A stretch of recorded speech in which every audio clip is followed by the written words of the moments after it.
All right, good afternoon, everyone. With the call the regular meeting of Township Council for Monday, June 15th to order. And of course, I'd like to begin by acknowledging the traditional territories of the Coast Salish peoples, and in particular, our valued relationships with the Katzie, Kwantlen, Matsqui, and Semiahmoo First Nations. Can I get a motion to adopt today's agenda? Moved by Councillor Ferguson, seconded by Councillor Wren.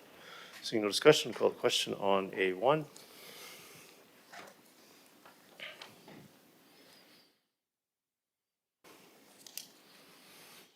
That carries unanimously. Get a motion to adopt the meeting minutes of May 25th. Moved by Councillor Rent, seconded by Councillor Bailey. Call the question on B1.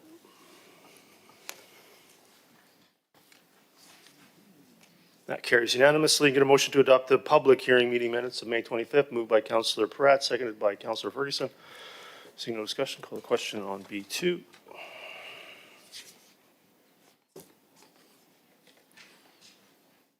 That carries unanimously. We have a delegation today from Central Fraser Valley Search and Rescue Society. Yeah, please come forward. Thank you for coming here today. Thanks for giving us the presentation in advance, and please go ahead. Thank you for having me. I appreciate that.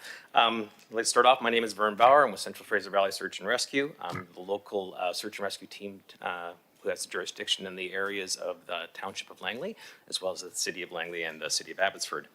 You may recall we reached out to council late last year because the Township Fire Department decided that they decided they would rather cease funding the team, as we have been over the last few decades. And so we reached out to Township and we asked for some assistance and guidance in that. We'd like to thank all of you on behalf of Central Fraser Valley for agreeing to fund us for one more year. And I'm here to give that presentation that you guys requested in the report, give the report as a presentation that you requested about our call-out history and our funding. So we'll begin with that right off the bat here.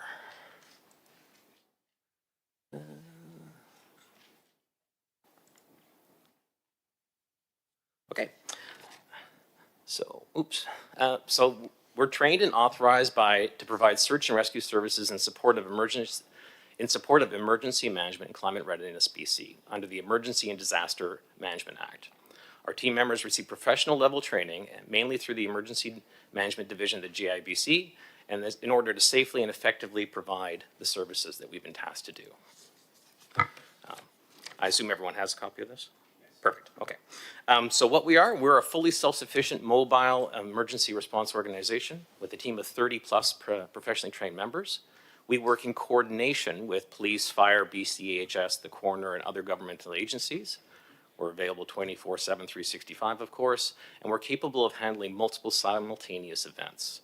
And with that, we have the ability to bring in the entire range of the provincial search and rescue system, all the resources we can call on any and all of the teams in the province to give us assistance, and to do so seamlessly at any time should the need arise. What we do is we augment emergency service providers, and we provide specialized services that they may not have. We assist in disaster warnings and evacuations, as we've seen just this last fall, and we are capable of providing communication services for large-scale emergencies. So our service calls for the last 5 years are here before you.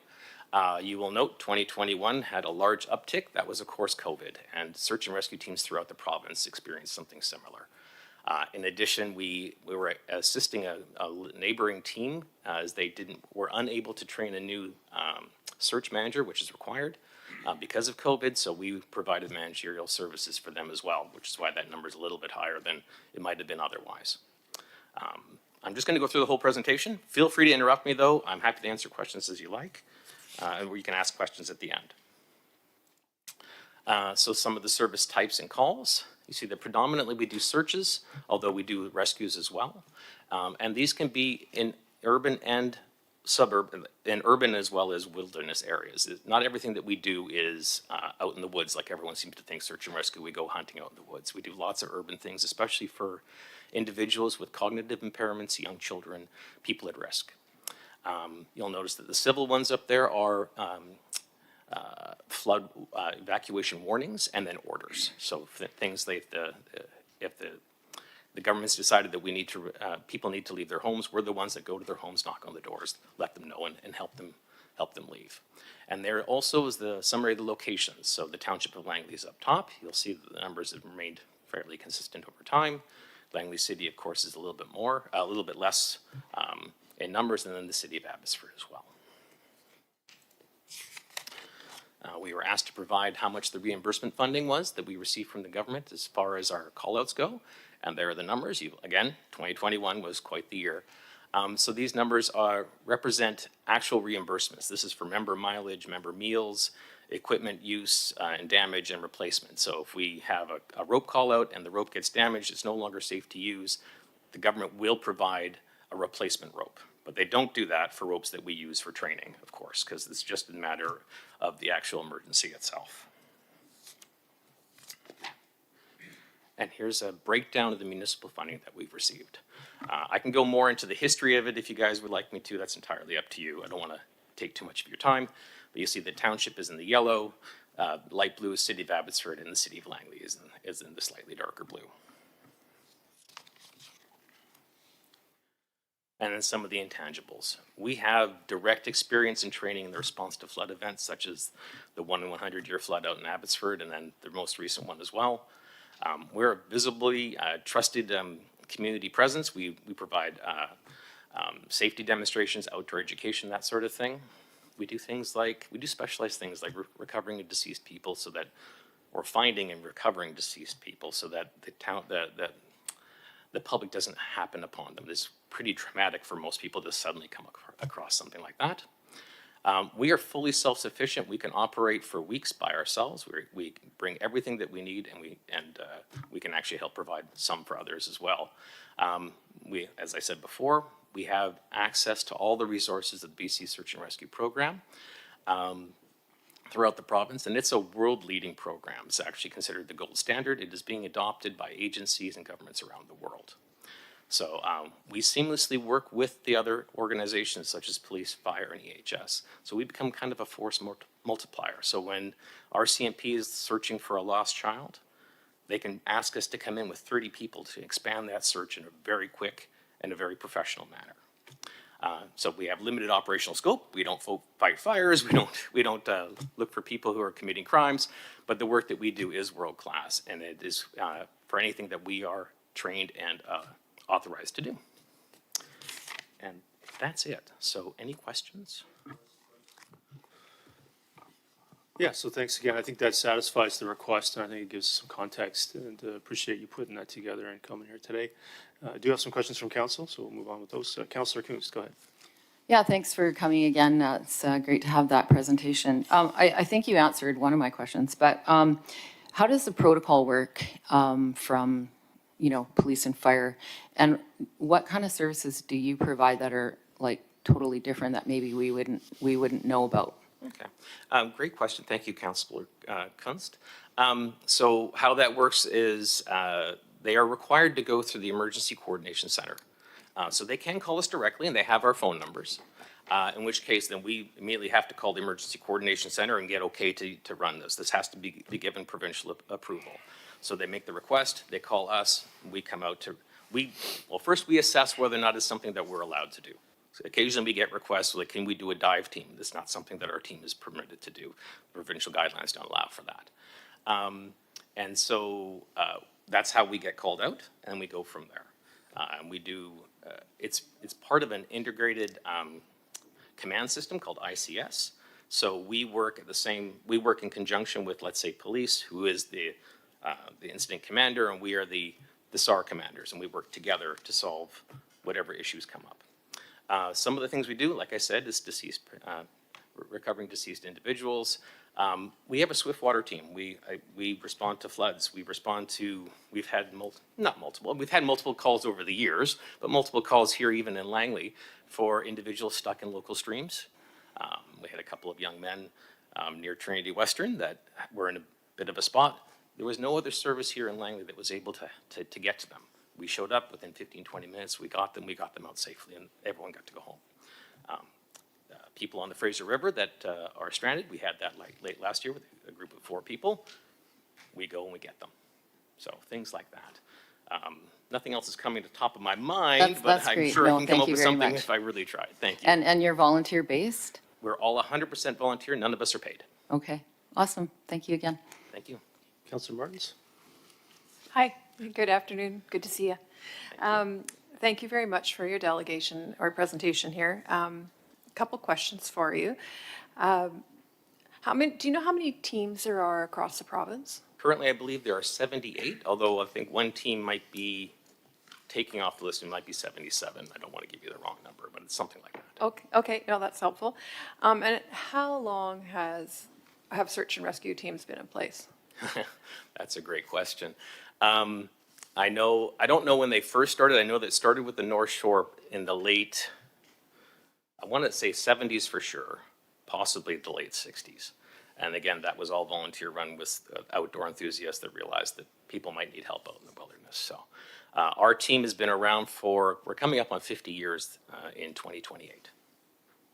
Okay, well, congratulations for 50 years approaching. I appreciate the work that your team does. One question I do have from your slide, I'd be interested in hearing more about communication services for large-scale emergencies. So I'm assuming when standard communications are no longer available to us, tell us what you do. So we have a mobile command unit with a mast and everything for the antennas. And we have localized, we have our own radio system. We're using a digital system provided by a local company, but we also have just the more traditional simplex type radios that we have approximately, I would say 35 or 40 radios on the team that we can provide to other service providers to provide communication in times where we can't necessarily call. The cell phones are down or anything like that. So we can lend those radios out to other emergency organizations so we can coordinate what we're doing as we did in the 2021 flood. Right, okay. And with regards to calling out your volunteers, if all communications have gone down, how do you reach them?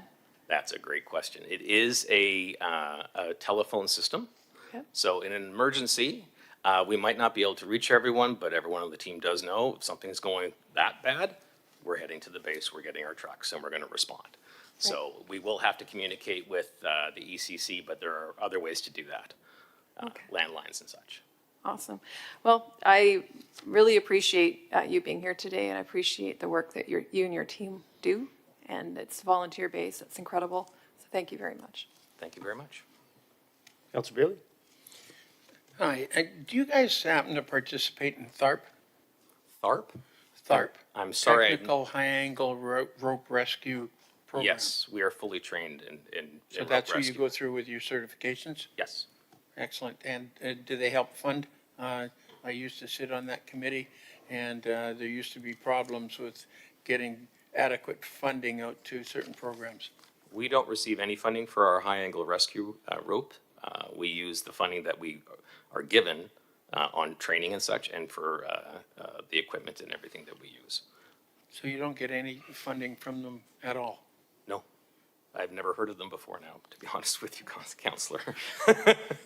Now, I'm not a rope person, don't get me wrong, but I've not heard of them before. Yeah, okay, thank you. Thank you. Councillor Ferguson? No, thank you for coming, Mr. Bauer. I appreciate all the work you do, and I'm sure everybody at this council does as well.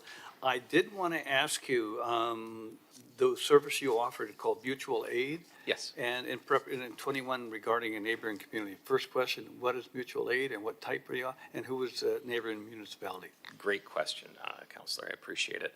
So mutual aid is like when I said, when we can call in other teams to help us, we go help other teams. So if another team has been, let's say, on a search for 2 or 3 days and their members are exhausted and they need some more assistance, they can call out for other teams and we will go assist with such things. Typically it's searches, occasionally it's rescues, mostly for like a neighboring team like Mission. And Mission is actually the team that didn't have a manager during the large part of COVID, and they were required to have a manager to run any of our calls. So we would lend a manager to just do that. To go over, would direct their team. And to make it clear, all the teams are trained exactly the same. So we're trained in a way that we can just slot into another team and it's as if we've been there before. So when a manager goes in, he says, okay, I need a team to do this, this, and this. He picks people, off they go. And they can add other team members in from other teams at any time. So mutual aid is where we can all work together. So during the 2021 flood, at one point, we had 9 different teams and agencies all coordinated through our command to execute rescues during that. And it just flows seamlessly. Certainly, that's very much appreciated. And you're asked for the funding again for next year as well, the continuation. if that's 26, possible. 27? Yes. Okay, thank you very much. And I think the mayor has addressed some of those things. Thank you for coming. Thank you. All right, thanks again for coming today. Appreciate it. And I very much appreciate you satisfying the request to provide that additional information as part of the conversation that occurred earlier this year. Thank you very much. It's my pleasure. Thank you very much to yourself, Honorable Mayor Woodward, and all the councilors. It was wonderful to meet all of you. Something that we obviously haven't been doing in the past and we probably should have been doing. All right. But again, this is an old program that we've been given at this point. We're trying to sort out the way Great. forward. Thank you. Appreciate it. Thank you. Did you need anything else from me as to what we? I think we're good. Perfect. All right, thank you very much. Thank you all. Thank you. Move on to item E1, 2025 audited consolidated financial statements. I'll move the recommendation, seconded by Councillor Ring. Is there any questions or discussion? Councillor Richter. Yes, I have several questions here. I'd like to start with page, sorry, just going to, well, page 10, it shows that our net debt is 131.179 million. Is that correct?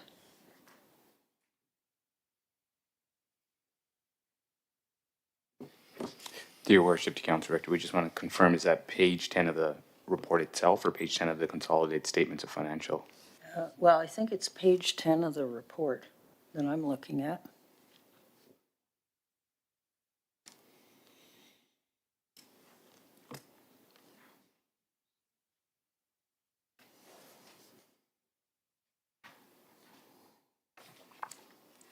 To your Worship to Council Director, that's correct. Okay, and last year it was, so this is a deficit number, correct? To your Worship to Council Director, that's the 2025 number. The brackets would note that that's negative.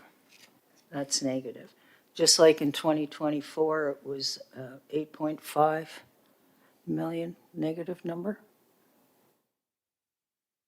That's correct. Okay, so my understanding is when we see negative numbers for net debt, we've got more liabilities than we have assets, is that correct? The number signifies just a net debt balance, and the brackets would indicate that that would be the negative. Okay, but does that mean we have more liabilities than assets?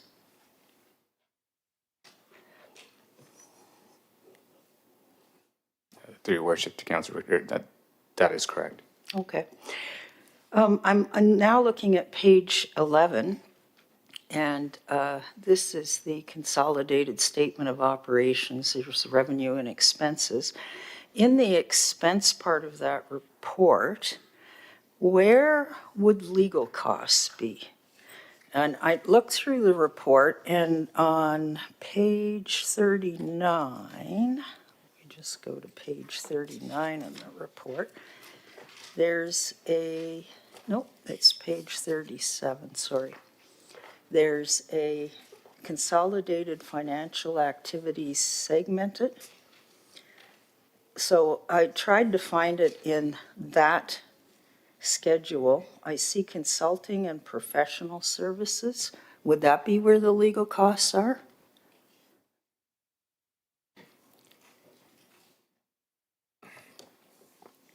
To your Worship to Council Director, yes.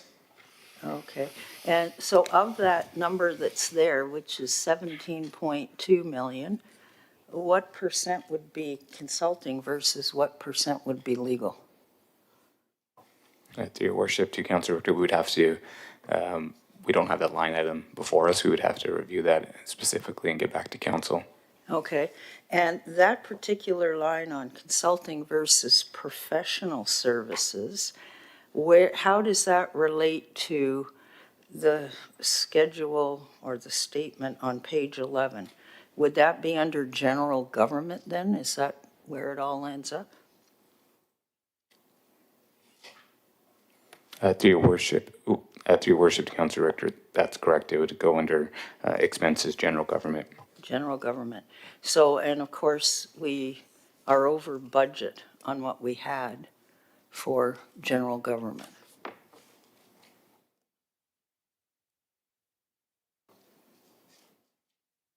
It looks to me by about 4 million.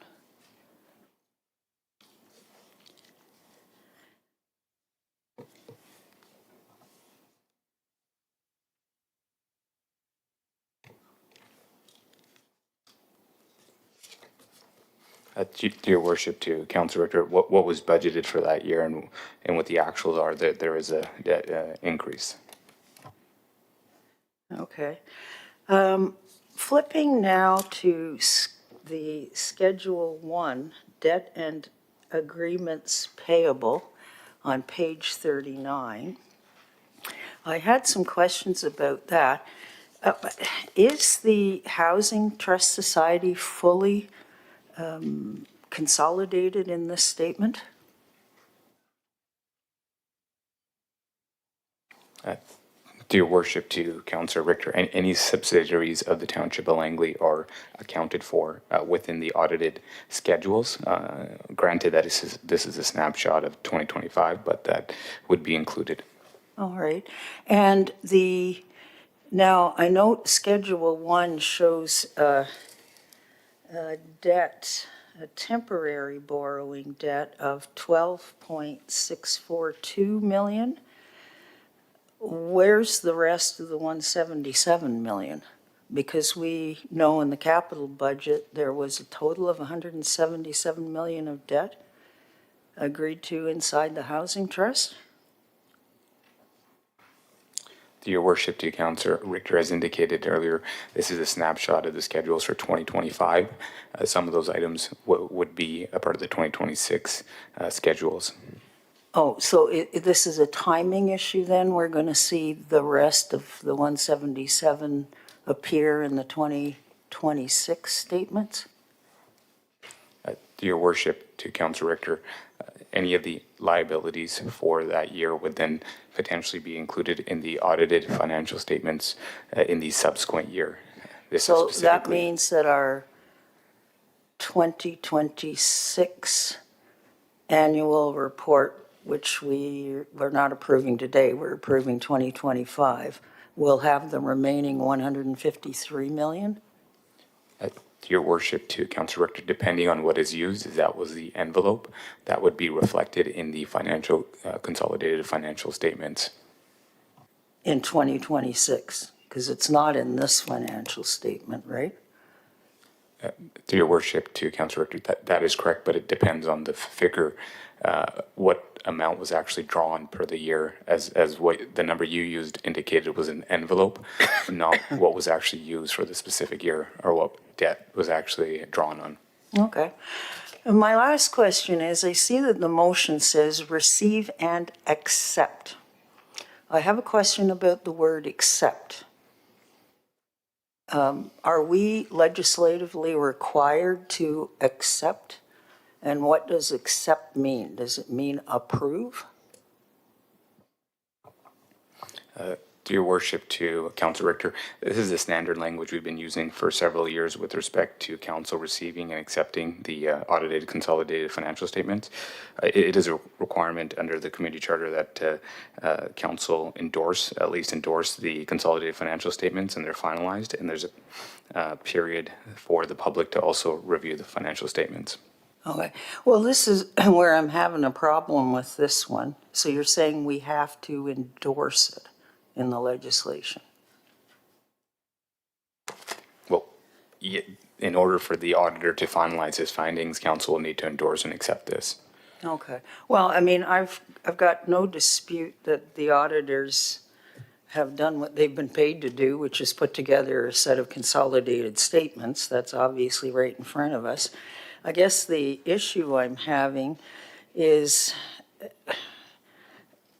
that the numbers in here are hard to accept, really, because there's a deficit in terms of our net debt, and not all that net debt has been included in this particular set of statements.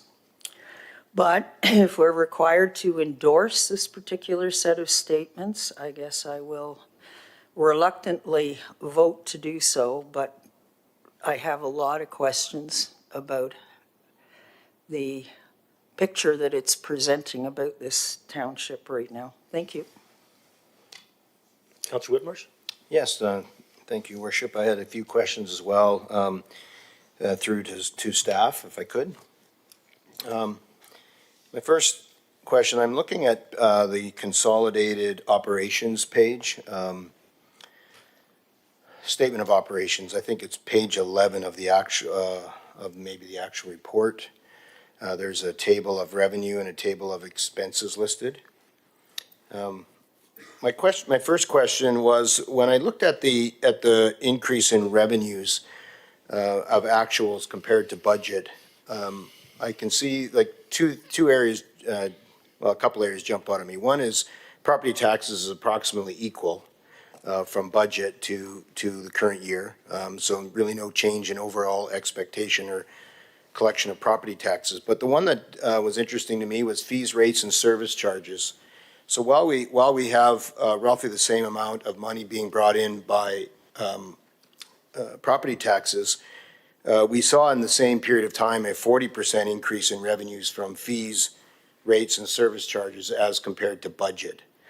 And so I guess my question is, what leads to that 40% increase in revenue from fees? Is that simply more people coming? If it was, I guess we would expect property taxes to go up at a similar rate. Or is it that we have increased fees, rates, and service charges to about that, to bring that extra amount of about 40% over budget? Or we just have more people that are now using services that 40% more that didn't use them last year. So I'm just wondering what the response would be, or how staff would reconcile this 40% increase in fees, rates, and service charges. Your worship, to Councillor Whitmarsh, the fees, rates, and service charges do include admission fees, utilities, as well as other revenues associated with the Township of Langley. That would include TFSC, which is one of Township's subsidiary entities, and then a large amount of any increase in some of the fees and rates for services we provide are usually net neutral, is to just keep up with inflation or any other costs for the service as well. Right. So, yeah, I mean, it's helpful to know, I guess, what's included, but I'm wondering, like in 2024, 158, these are 158,000, so these are in millions of dollars, was actual, and this year actual 175, but we actually budgeted 127, and I guess I'm wondering, trying to think back why we would have budgeted this amount and yet seen a 40% difference from what we actually collected to what we budgeted. To your worship, to Councillor Whitmarsh, with respect to fees, rates, and service charges, we are more conservative with respect to our estimating budgeting for revenue. And that's just a municipal practice. And some of the items are utility charges as well. So that's, the utility charges are associated with usage, which sometimes can be hard to predict. Okay, so some of this is just because we take a conservative approach to budgeting. That's sort of one of the major reasons why. Through your worship, to Councillor Whitmarsh, that would be one of the reasons. The other reasons is also with respect to utilities usage and just a determination of that. Okay, whereas property taxes are more predictable. Is that why we don't do that same approach with property taxes? Your worship, to Councillor Whitmarsh, property taxes are specific and on assessment, so we're able to predict those more accurately. Where usage, there's a ability to predict, but it depends as well. There's more volatility in that. Okay, thank you. I had a second area that I was wondering about, and that is on the same revenue list down at contribution from development cost charges. And again, In this one, we had a budget of 82 million. Actuals were 39 million that we collected, so a 52% decrease in budget on development cost charges collected.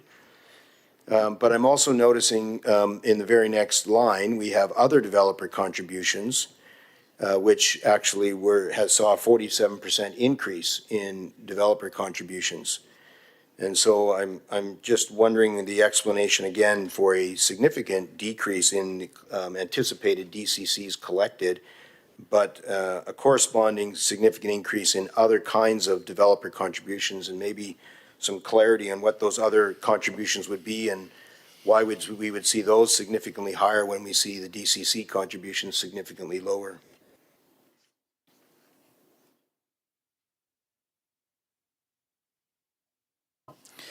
To your worship, to Councillor Whitmarsh, I believe if I can turn your attention to page 26, that does provide a little bit more information with respect to your questions. And there's a note regarding 10B. So DCCs, we recognize the revenues are used for projects, and then depending on the projects, developers be contributing to the DCC. And the figure with respect to the contribution from developers, there's other items that we have to take into consideration with respect to land improvements, road infrastructure, park infrastructures that we do are completed and then now is an asset of the township, and water and sewer. So that's not specifically cash also we're receiving. There's tangible assets that are now basically turned over to the township of Langley. So that's when you say other developer contributions, those could be assets that are provided, not simply fees. They wouldn't be, like, they could be CACs, but they could be, or not CACs, our voluntary contributions. They could be there, but also could be assets that are provided. Is that sort of a combination of the two? To your worship, to Councillor Whitmarsh, that is correct. So if you, on page 26, it articulates the amount of landed improvements was the highest. It was road, parks, infrastructure, stormwater, sewer, etc. So a lot of these infrastructures then are turned over to the township of Langley.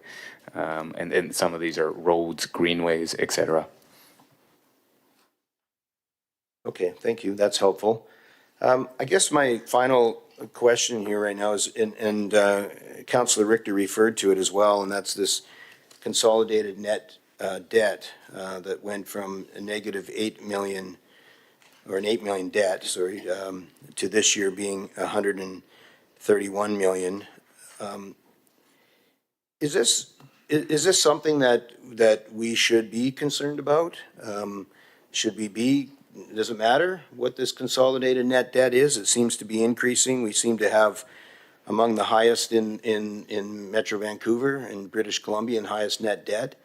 It seems to be increasing. And I'm just wondering, should we be concerned? And what does this mean for homeowners and possible servicing of debt as we move forward? I just want to get some kind of sense of what's the thought and reflection on the concern of this, or do we just keep increasing it and it doesn't really matter? To your worship, to Councillor Whitmarsh, from staff's perspective, essentially our role is to ensure that there's compliance with the Community Charter, Local Government Act, and to ensure that any other legislation or policies are complied with. So with respect to the council's prerogatives and policies on debt and their position on that, that's more of a policy item rather than from a staffing, whether that is a correct way to proceed with some of these projects, infrastructures, and borrowing or not, and that's what staff's general position would be on this item. Okay, well, maybe at some point, Your Worship, maybe that might be a helpful area too that you could maybe respond to on what your thoughts are around that for us, because it seems like it keeps increasing and no one seems to be talking about it other than a few of us. And so it'd be helpful to get your perspective. All right, take that Thank you. advisor. Councillor Martins? Yes, thank you. I do have a question for staff through the chair, if I may, on going back, I think, to the same page that Councillor Whitmarsh was looking at, page 11 in the report, the consolidated statement of operations.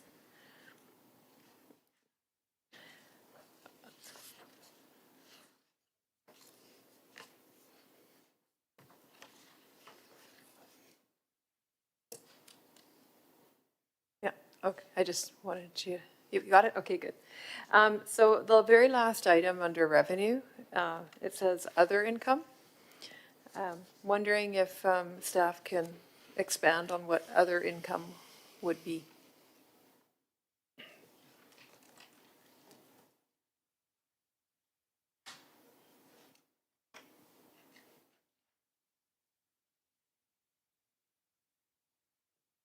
Page 11.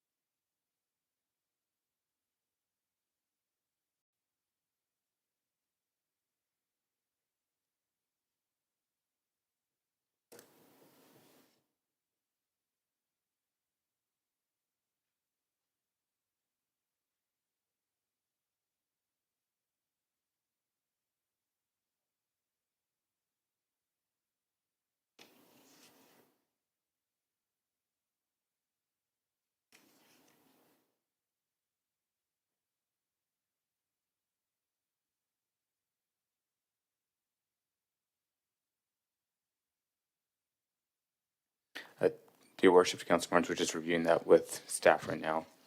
I appreciate that.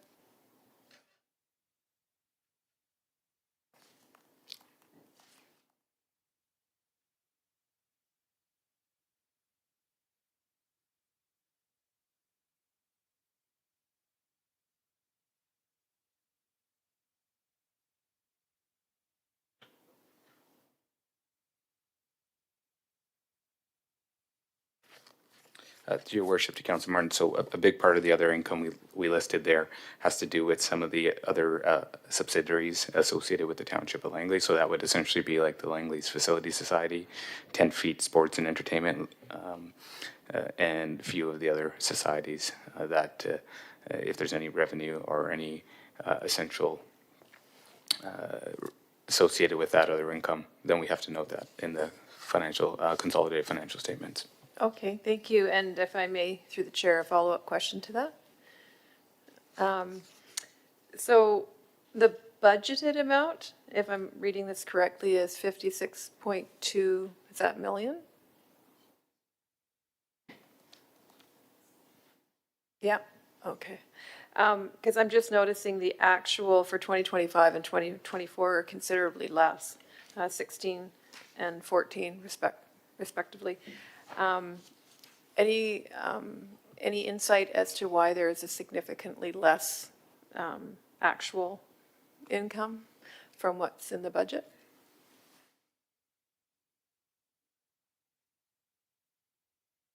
Your worship, Council Martin, would have to get back to you on that specific one. Okay, thank you. I would appreciate having a bit more information about that. And if I need a motion to do so, Mr. Mayor, I can do that. But otherwise, I do appreciate the words said earlier, one of my colleagues, that this report that we're looking at endorsing is to ensure that the accounting has been provided accurately. I have no concerns about that, and I think it's very good work has been done here. It is what it is. Yeah, that is a question I would appreciate a follow-up on. Thank you. All right, Councilor Pratt. Yeah, thank you, Worship. I appreciate the question so far. And I just want a question through yourself to staff, potentially a reminder for council. In the consolidated statement of financial position where it discusses development cost charges being a liability, and then you go to the note for DCCs and it itemizes the reserve balances for each of the DCC reserves, almost all of which have gone up year over year. Can you remind council why those DCC revenues, the DCC reserves are included as a liability?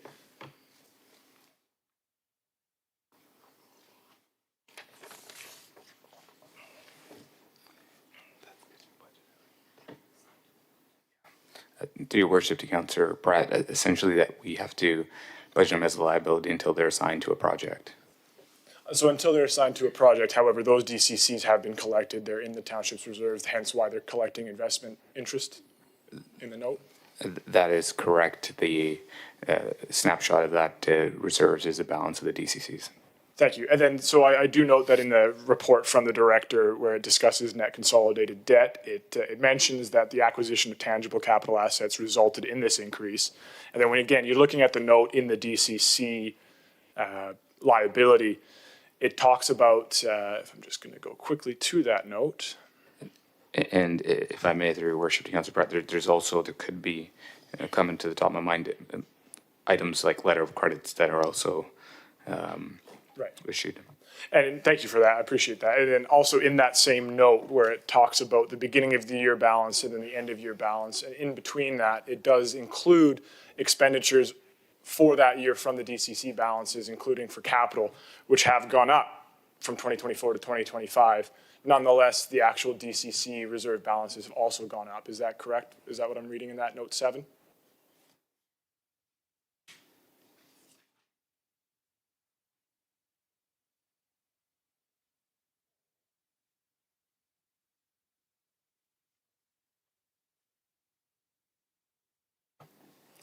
With respect to the DCCs, yeah, that's correct.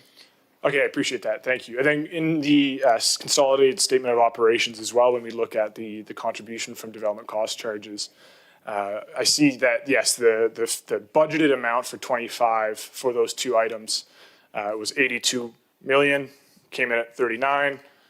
Other developer contributions, 38, came in at 72.7. So effectively, they've balanced, but they've balanced in almost the opposite way that they were budgeted for. But both of those figures are pretty in line with 2024 numbers. In fact, the contribution from DCCs is approximately 3 times higher than it was in 2024. Am I reading that correctly in the consolidated statement of operations?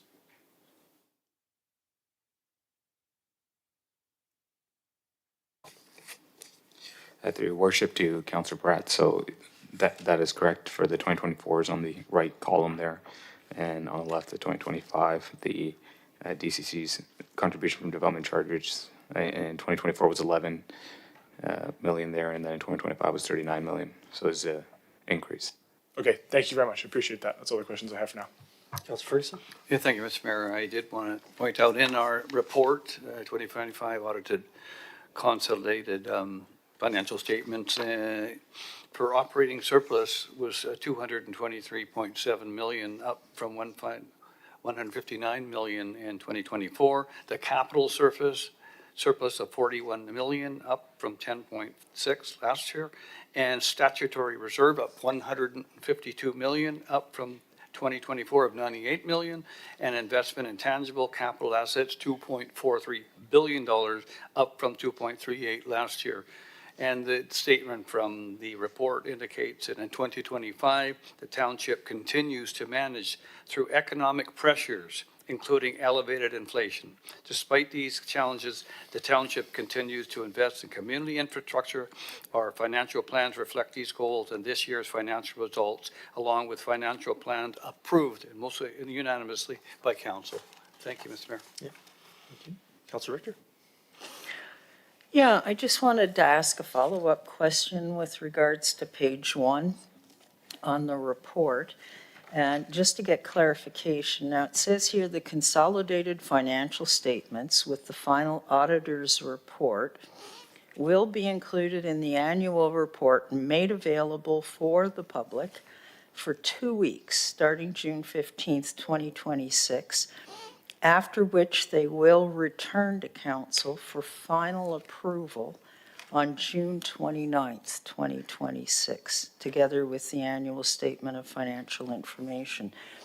So is this, so starting tomorrow, members of the public who are interested could get copies of it by contacting the township and review it?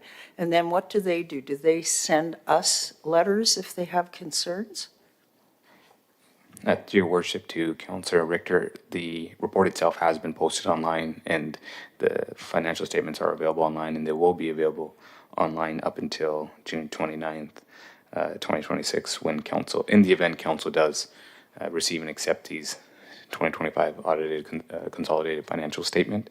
And then essentially the auditors will be able to finalize the audit opinion, because at this time, technically speaking, it's a unmodified audit opinion until council receives and accepts it.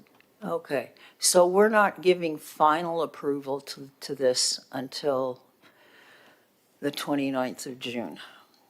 There's 2 weeks for the public to have input if they want to have input. Through your worship, Council Director, the public has an opportunity to provide input since this agenda has been live and the report is available online, and they can continue to provide input up until June 29, 2026. Up until June 29, 2026. Okay. I'm still querying the 177 million for the housing trust. I know it sounds like it's a timing issue from what the answers were that I got earlier, that we've only got 17 million of it this year, but next year the 153 is going to be coming through. I recall vaguely reading somewhere about PS 3390, which I believe is an accounting regulation, concerning the need to disclose contractual obligations. I always assumed that that was at the time that we knew what the obligation was. Although I do understand as well that accounting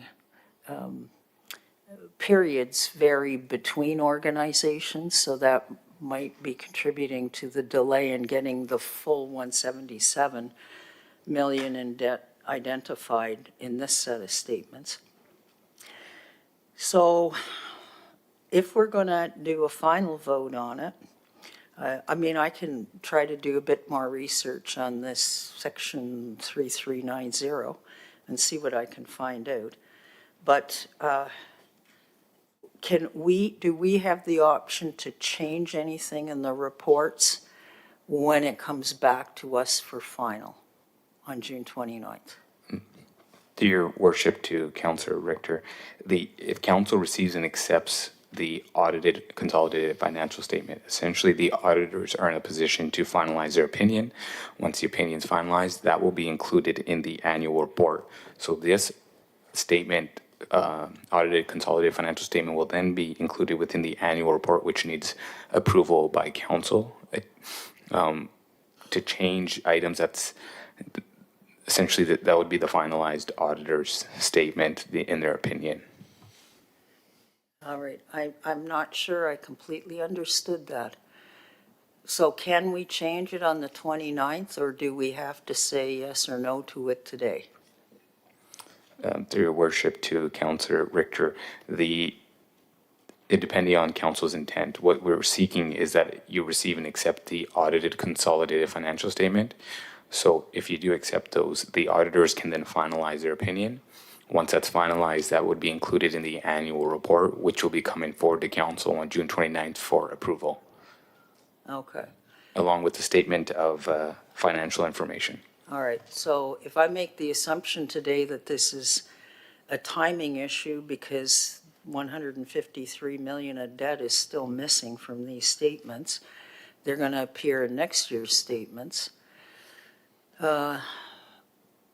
Okay, I can hold off with the final vote until the 29th. I'll give it tentative approval today by, quote, accepting. Okay, thank you.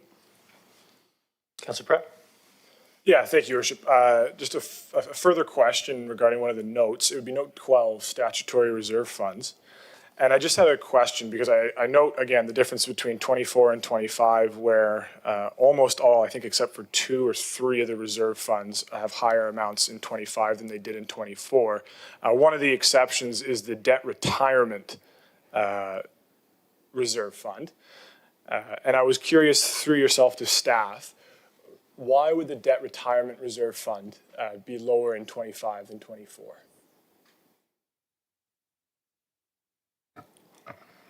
I believe that was related to a motion by council to move those funds to another reserve. Thank you. And so I do note that the reserve funds at the end of the year for 25 versus 24, but 1.5 times higher than they were in 24. And then a further question, I'm glad the Housing Authority was brought up. Through yourself to staff, Your Worship, besides bylaws 5893 and then bylaw 6011, which I think were passed 7-2 and then 7-1 respectively. where the land acquisition for the housing trust sites was included. I'm curious, has there been any other bylaw passed by council that is inclusive of debt for the housing authority?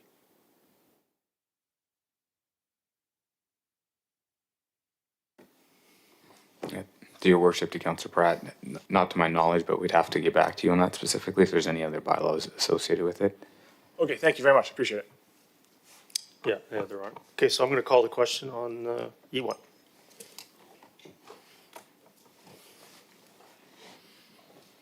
That carries unanimously. Item E2, Smith Passyk Park Concept Plan. I'll move the recommendation, seconded by Councillor Wren. Any questions or discussion on E2? Okay. No, Councillor Pratt. Yeah, thank you, Your Worship. I just wanted to commend staff on the concept plan. Very exciting for the east part of Willoughby there on the slope and for the future Smith neighborhood. So excited to see what that'll look like moving forward and pleased to send it to the 2027 budget process. Councillor Kunst. Yeah, I just want to note that there's a little item in there about the Langley, the Arbor Ribbon Trail. And this is something that a previous council back in 2004, this was their concept and this was something that they felt passionate about. And if you don't know what it is, it's actually a trail all the way from the border along the Arbor Ribbon to the Fraser River. And it's something that I've really think that our township, it's a really awesome little plan, and glad to see that this is going to be a little chunk added to that. So I just wanted to raise that. Thank you. Councillor Whitmarsh. Yeah, just a question to your worship to staff. I'm just looking at the concept plan, the drawings. Thank you for staff for putting this together. I'm really excited about this. It's been many years in the making. But I had a question around the dog park fencing, and I was just a bit, as I'm looking at the line, I see sort of a single line for dog park fencing. I'm not understanding exactly where the dog park is inside this area. I see a single line, but it must be, I don't know if it goes up through, close to the vegetation buffer or where the dog park is. Maybe someone can help. Your worship, to Councillor Whitmarsh. So the drawings, sometimes they're conceptual in nature and not as detailed. But if you, Okay. there's a black line that shows a dog fencing. Yes. That would be the area that would include the dog, plus the north side there where it states Upper Meadows and 4 acres meadow dog leash off area. And then that would be all enclosed by vegetation buffers.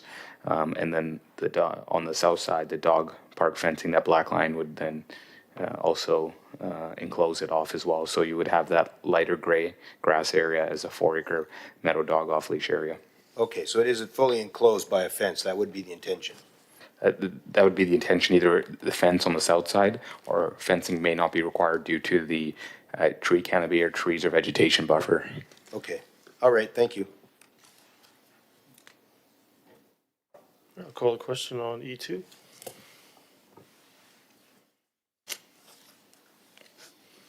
Carries unanimously. Move on to item E3, Fraser Highway and 268th Street intersections improvements. I'll move the recommendation, seconded by Councillor Pratt. Is there any questions or discussion on E3? Seeing none, call the question on E3. Carries unanimously. Item E4, 16th Avenue Corridor intersection study. Again, I'll move the recommendation, seconded by Councillor Pratt. Is there any questions or discussion on E4? All right, seeing none, I'll move deferral of item E4 to July 13th, seconded by Councillor Wren. Is there any questions on deferral? Councillor Richter. Why? I think I'd like to take a bit more time with it. Yeah. If council doesn't agree, then it can move forward. Okay. Seeing no other questions, I'll call the question on deferral.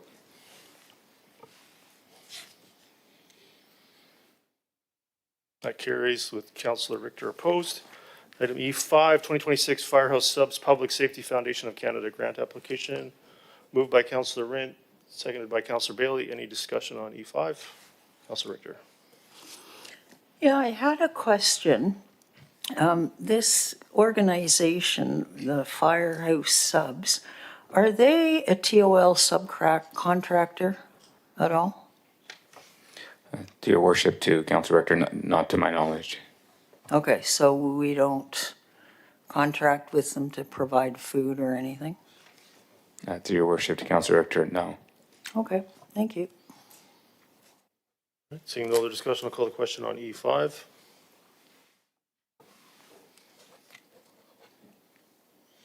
Carries unanimously. Item E6, flood hazard identification mapping program and application, moved by Councillor Rent, seconded by Councillor Ferguson. Any discussion on E6? Seeing none, call the question on E6.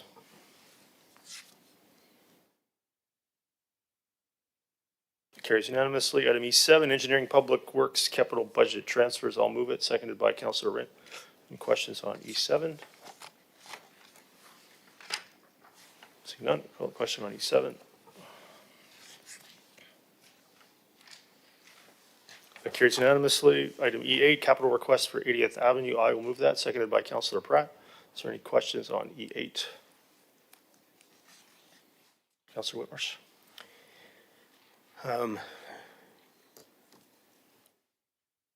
Yeah, I guess my my question on this one is about the funding coming from the 216th and 96th Avenue sort of intersection improvement plan. Recognizing that, and it says that we don't have the land acquired to be able to do that project. I'm wondering if, as it's connected, if there could be just a bit of an update through staff just on the acquiring of land and getting the necessary land approvals for that project, and what the delay is and why that's a challenge, which is now freeing up money to be moved somewhere else. And so maybe if there's some comment from staff on the 196, or sorry, the 216th and 96th Avenue intersection delay. Dear worship, to Councillor Whitmarsh, as you indicated, there's a substantial delay in the construction of 216 and 96. It's a bit multifaceted. There's one element of it where there's property acquisition requirements, and there's another element of it where there's outstanding regulatory approvals. So essentially, we would require approvals from the Ministry of Water and Land Resources, Agricultural Land Commission as well. And there's also ongoing negotiations with respect to some of these items that we will be able to provide council with further details in a closed meeting. In addition to also that construction would need to occur in a specific time, that would be the summer months, due to the least risk for in-stream work windows, which then further constrains the scheduling. And staff identified this as the appropriate project, as there's already substantial delay, and there's a high chance that the construction will not start until 2027. Okay, so one of the things I've been wondering about was the process when we, decide to do a new project like this, and particularly when it has regulatory approvals required. Do we go through a sort of a preliminary, almost like a preliminary approval process with those various regulatory bodies to give them some kind of concept of here's what we'd like to do. We'd like to move forward with this kind of project. Is this something that you think would be approved? Do we do that before we start trying to acquire properties and get everything and then go after regulatory approvals? Or what is the sort of the timing of how we do that? Because it seems kind of risky to go and, buy properties and do all sorts of things and then find out that there was no chance of it ever getting approved. So I'm just wondering kind of the timing of how that works, and maybe it's on this project, but even other projects, just generally, do we seek sort of preliminary or conceptual approval before we go for final approval with our regulatory bodies?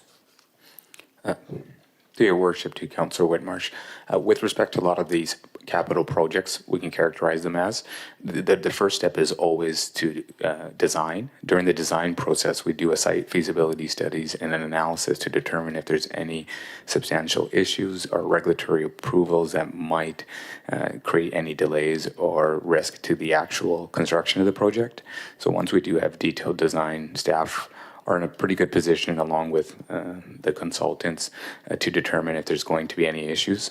However, obviously, on a case-by-case basis, it's hard to anticipate items, and there's certain seasons for construction when it comes to in-stream work windows or creek-related item, which we have to be very sensitive around. So that's, but staff, along with our consultants, and then usually once we go to tender in this construction, our contractors as well are quite experienced in dealing with a lot of these regulatory bodies in approval process, but they can just be lengthy due to the number of resources available to the other agencies, staffing-wise, and the applications they receive as well.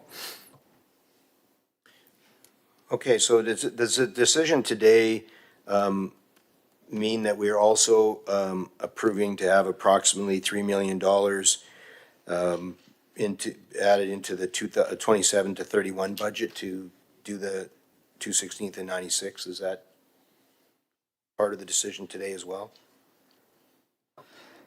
Through your worship to Councillor Whitmarsh, that's correct. So we'd be seeking council's direction to include a replacement funding for the construction of 216 and 96 as well in the 2027 to 2031 financial plan. So approximately in the same amount.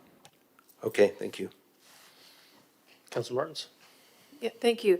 And I thank my colleague for those questions about 216th and 96th.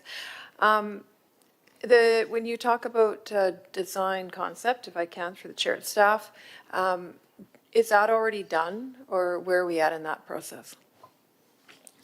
Your worship to Councillor Martins, the detailed design is concluded. Okay, and is that part and parcel of the rest of 216th, south of that intersection? Through Walnut Grove, between 88th and 216th and 96th? To your worship to Councillor Martins, we'd have to just review exactly. I believe this would be just limited to the 216 and 96 intersection. I believe that might be a separate, we might be down to 88, might be a separate project as well. I'm just going to confirm with Mr. Wool. Through your worship, that's correct. We're still at conceptual design for the remaining stretch of 216th between 96th and 88th Avenue, but we've got detailed design for the intersection. Okay, all right, thank you. Yeah, because I mean, that intersection is, I'm hoping we're not kicking this can down the road, so to speak, because that is a terrible intersection that doesn't line up, and there's a lot of near collisions there with it being a two-part intersection. So my worry is that we're putting this one on hold for when it's needed to. But I understand if there's land acquisition and regulatory considerations, that's fair. Is that where it was a special study area? Is that same stretch of land there on the north side of 96? That I think we removed that status, or am I thinking of the wrong land? Your worship to Councillor Martins, I have to get back to you on that and to review the land use designations there. I don't recall so off the top of my head, but I'd have to get back to you. Okay, I would really appreciate that. Thank you very much. Councillor Ferguson? Yeah, thank you, Ms. Mary. I'm glad that we're having a lot of discussion on this particular capital request. If I may, through the chair, from what I understand from researching in this particular intersection of 216th and 96, on one hand, you have township property and road. The other hand, you have a railroad going through that area, and you have agricultural land. The difficulty, from what I understand, and the road is not lined up, so it's not a simple intersection. It's a complicated intersection, and I was hoping that there would be a request from the ALR. It might have been denied a number of years ago. It might be still in the process, if I may, through the chair.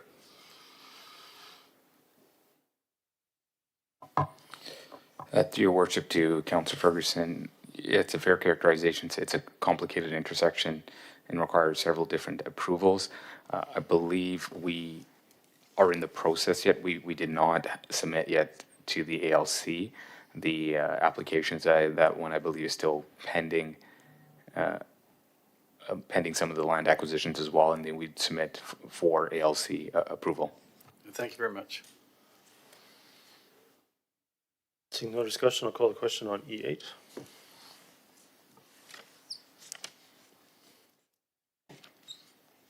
That carries. Councillor Richter opposed. Item E9, Heritage Alteration Permit.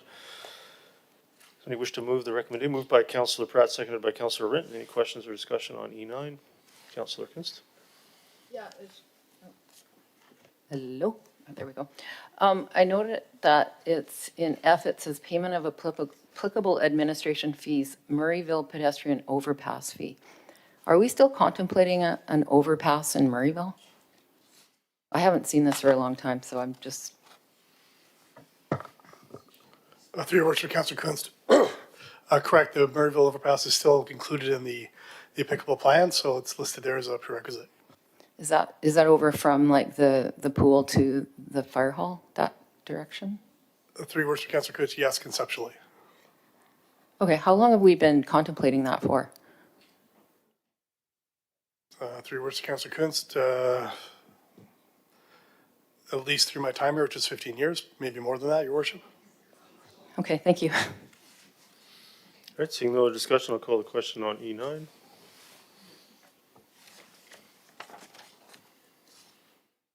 Carries unanimously. Item E10, Agricultural Land Commission application number 100478. Anybody wish to move that? Moved by Councillor Rint, seconded by Councillor Bailey. Is there any discussion on E10? Councillor Kunst? Yeah, a mausoleum. Do we have any mausoleums on private property in Township of Langley?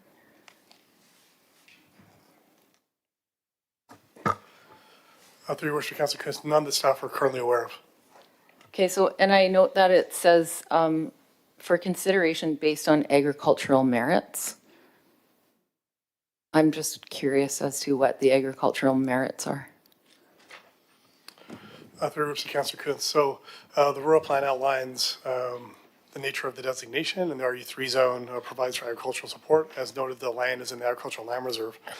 Given the specificity of the proposal, and the lack of any supporting policy context with regards to a private mausoleum, the appropriate authority, given the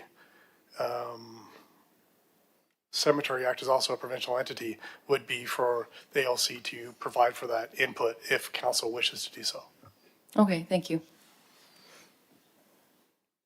Councillor Richter? Yeah, I think it should go to the ALC for review, and I'm absolutely going to support that. I did have a question, though.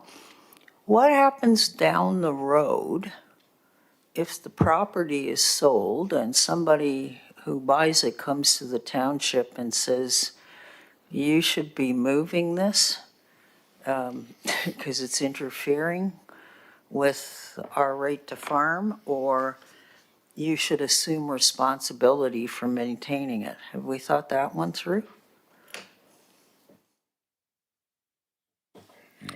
To your worship, Councillor Richter, it would be a private matter.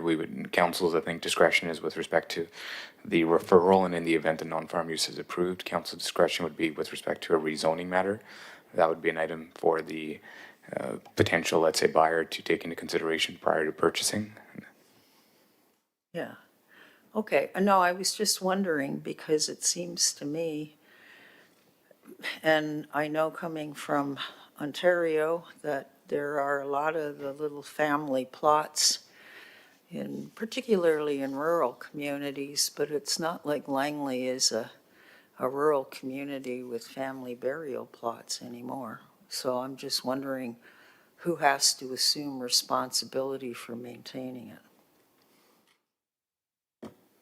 To your worship, to Councillor Richter, the operating maintenance repair would lie with the landowner, as it would not be a township asset. It would be specifically within the confines of the landowner's property and their rights. Okay, thank you. Councillor Whitmarsh? Yes, just a question to staff. If council decided not to send it to the ALR for agricultural consideration, what would happen to this application? Would they be able to go to the ALC see themselves directly, or does that kind of end it? What happens with that? Your worship, to Councillor Whitmarsh, I believe a few years ago, it might be longer, the ALC has changed their process with respect to applications that require ALC approval, whether it's a non-farm use application, so it has to, the municipality has to refer the item to the ALC, so in the event council does not refer this, the proponent would not have an option to submit this directly to the ALC, so that essentially their application would then be denied. And I believe I might have to refer to Mr. Richardson. They might, prior to making any similar applications, would have to wait 1 year at least, but I'll defer to Mr. Richardson on that. I concur with Administrator Kuhn's comments. Okay, thank you. Seeing no discussion, I'll call the question on E10.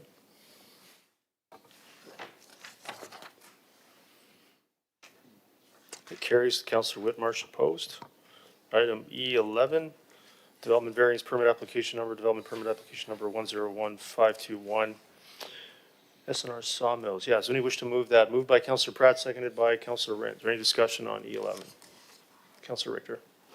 Yeah, I had a question with regards to the setback from top of bank.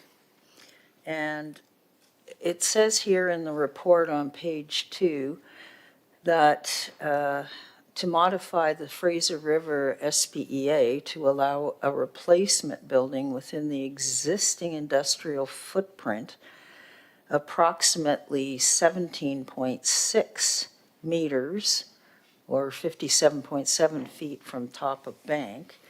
Yet it also says that the normal Fraser River top of bank setback is 30 meters. So that's like cutting it almost in half. And I'm wondering, have we consulted with anybody responsible for the Fraser River, whether stewardship groups or provincial groups? Like, how do they feel? I mean, the Fraser River is a flood zone. How do they feel about us cutting into the top of bank like this? Through your worship, Councillor Richter, the federal and provincial items are encompassed within the township streamside protection enhancement area development permit area. So the application for the council complies with those layers of government. The application is coming to council for the item that you've outlined, from the 30 meters down to the 17.6 meters. Under federal and provincial legislation, those items are informed by a qualified environmental professional. In this instance, the qualified environmental professional is stating, given that the area is currently highly disturbed, that the 17.6 meters is an appropriate setback, and there's some other mitigating measure they're proposing in terms of black barrier removal and a no storage area that's currently, was previously being utilized to provide for an actual enhancement of that area. So those are the applicable terms, Your Worship. Okay, so, but why would we want to build it on the footprint of a building that's no longer there? Why wouldn't we just say this is a big enough property, you can move the footprint further away from the river? Through your worship to Councillor Richter, I guess it's up to the proponent to make that a proposition to staff and to council in terms of that item. Staff understand operationally, given the historic nature of the building and the sawmill and the employment generating uses there, that the location of the building optimizes the operations and the functionality of the overall site and the adjacent buildings, and minimizes, as outlined in the report, any additional impacts, and actually provides for an improvement with respect to the streamside area, Your Worship. Okay, thank you. Seeing no discussion, I'll call the question on E11.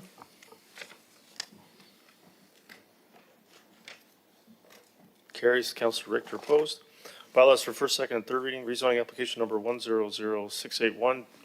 Bylaw number 6231. I'll move the recommendation. Is there a second? Seconded by Councillor Rent. Is there any questions or discussion on G1? Seeing none, I move deferral of G1 to June 13th. Is there a second? Seconded by Councillor Ferguson. Sorry, July 13th. Is there a second? July 13th, seconded by Councillor Ferguson. Is there any discussion on that deferral? All right, Councillor Richter. Yeah, why do we need to defer this? I'd like to take some more time with it, but again, if council doesn't agree with that, then it can adjudicate for second and third right now. Thank you. With that, I'll call the question on deferral of G1. That carries with Councillor Skuntz and Councillor Richter opposed. G2.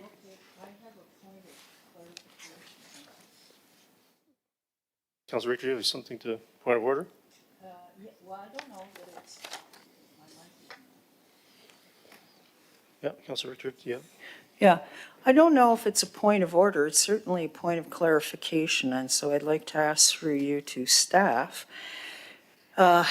If a conflict has been declared in a closed meeting, particularly on a matter related to the housekeeping provisions here, does that conflict of interest carry over to the open meeting? Yeah, so that conflict of interest is an item for every member of council to determine for themselves, not to be adjudicated in that manner. So I'm going to carry on to item G2. I'm going to move first, second, and third. Declare a conflict, and I'm really annoyed that I'm not being allowed an answer to Councillor this Richter. question. Councillor Richter, if you have a conflict to declare, then go ahead. I have a conflict. 5 of us have a conflict on this related to close, so Again, I'm only- declaring it. So again, that's the challenge I have, is it's not for you to declare a conflict for someone else. So again, that's the challenge that we have declaring here. my So own. if you're declaring a conflict, Councillor Richter, then please go ahead and do that. Yes, Councillor Martins. I too am going to declare potentially a pecuniary conflict of interest and a non-pecuniary conflict of interest, just based on what I've heard, subject to receiving a legal opinion. Okay, great. Ms. Power, you have that? Yeah, great. So I'm going to depart, but I'll move that here in a moment.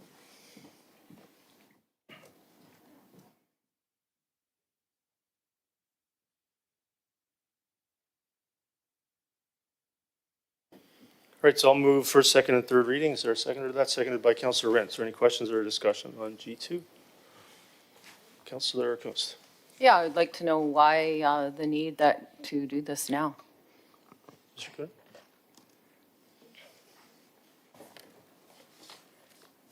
Actually, I'd like to hear from the mayor. I mean, Mr. Kuhner, why is it on the agenda? Why are we dealing with this now? To your worship, with respect to the G2, the report to council there, council is considering this bylaw as there's some housekeeping amendments to propose with the council procedure bylaws. There's council direction with respect to some of these items as well, and that's why it's before council. Okay, so I have prepared 2 responses. One using my inside voice, which I can't use. And then there's another one. So this is what I think. With respect to the proposed changes to the procedure bylaw, I have concerns about both the timing and the potential consequences of these amendments. I'm particularly concerned that some of these amendments could create a perception that council processes may be used for political purposes rather than solely for the orderly conduct of council business. Whether or not this is the intention, maintaining public confidence in the fairness and impartiality of our procedures is important. History has shown that motions before council can be amended in ways that differ from their original form. For that reason, I believe it is appropriate to carefully consider not only the proposal before us today, but also how these provisions could operate in practice in the future. In 2018, I voted in favor of Councillor Richter's motion to require a 2/3 vote for censure. That motion passed, and Councillor Woodward also voted in favor. So given that history, I think it's reasonable to ask why these changes are being proposed now and what specific problem are they intended to address. I also support maintaining the acting mayor rotation as an equal opportunity for all members of council to serve in that role. I have not heard a compelling reason to depart from that long-standing approach. So throughout this term, I have tried to avoid unnecessary personal disputes and to focus on the work before us. So consistent with that approach, I will simply say that I do not believe these bylaw amendments are necessary, and I will not be supporting them. Councillor Whitmarsh? Yeah, thank you, Your Worship. I also have some comments. The province currently is considering a process and developing a code of conduct for municipalities across this province. And that, likely coming in the fall or shortly after. We have 4 meetings, counting today, remaining in this council term. And I don't understand why we are, with 4 meetings remaining, trying to change our charter of how we operate here and in our council meetings, with 4 meetings remaining. It, at one point, was a simple majority on this decision around censure for council members. That was changed on November 18th, 2019, in which it was changed to 6 out of 9, or a 2/3 majority, supported by some of the members of council that are sitting at this table here today. Censure is a very significant statement for a council to make about any particular council member, and it's one of the more significant statements that they can make about a council member and their activities on council. And so, therefore, it's a serious matter. And the idea of it being 2/3 majority makes sense for serious matters like that, that there would be a minimum of 6 people out of the 9 that would feel the same way in order to move on a censure motion. And so to change it with 4 meetings left does seem to be politically motivated. While I don't know the full intention of it, it does seem that way. Obviously, we talk here about trying to refrain from being in election mode. This seems to tie directly to that. I don't think of too many things that would be stronger than this, indicating we're in an election. And so I don't understand the reason for it. I know that there is some suggestion that this would take place after November, be effective after November, which again, if that's the case, why not defer this until the next council, and the next council can make the decision that seems most appropriate. With regards to the position around acting mayor, that has always been a position that has been shared equally among all council members, giving all council members opportunity to provide leadership and demonstrate leadership and to develop some of those skills, and also to give back to their community in ways that they would like to do. And there has never been a political tie to it, or an agenda around it. Everybody had the same opportunity, whether they were part of your support or not, whether they disagreed with you or not, everyone had equal opportunity. And so to move to a model where the council can now determine what each person should get or not get based on whether they fit your expectations or whether you agree with them or not, does seem again to be politically motivated. And I don't understand the reason for doing it when we're so close to the end of a term. Why not allow the next council to make these decisions if these are so important, and for council moving forward to make these kind of decisions? And so both of these sections of this, or both of the parts of this motion, I think need to be deferred until the next council. Otherwise, it definitely looks to be have other motivations for it than just simply good conduct at the council table. Thank you. All right, seeing no other discussion, I'll call the question on G2.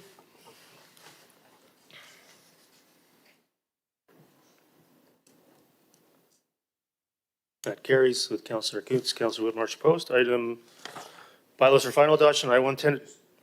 Yeah, oh yeah, sorry about that, yeah. You can get those back, please. Get them back for us.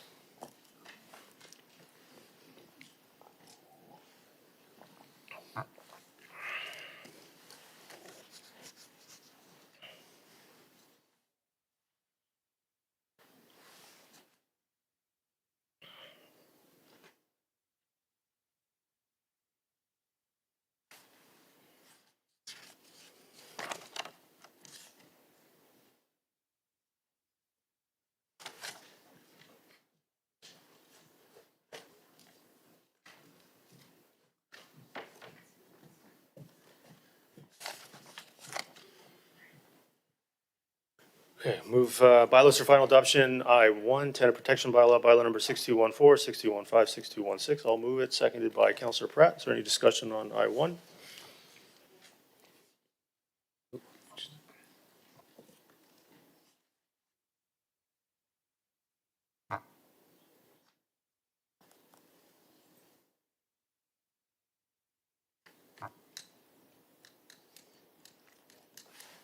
Councillor Pratt.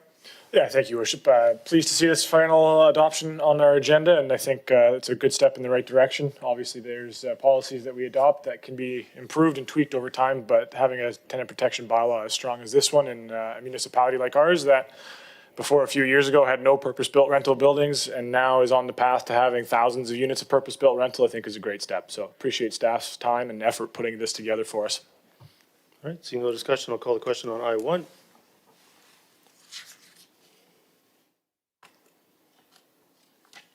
That carries unanimously. I2, Housing Agreement Bylaw Number 6222. I'll move it, seconded by Councillor Pratt. Is there any discussion on I2? Okay, seeing none, call the question on I2.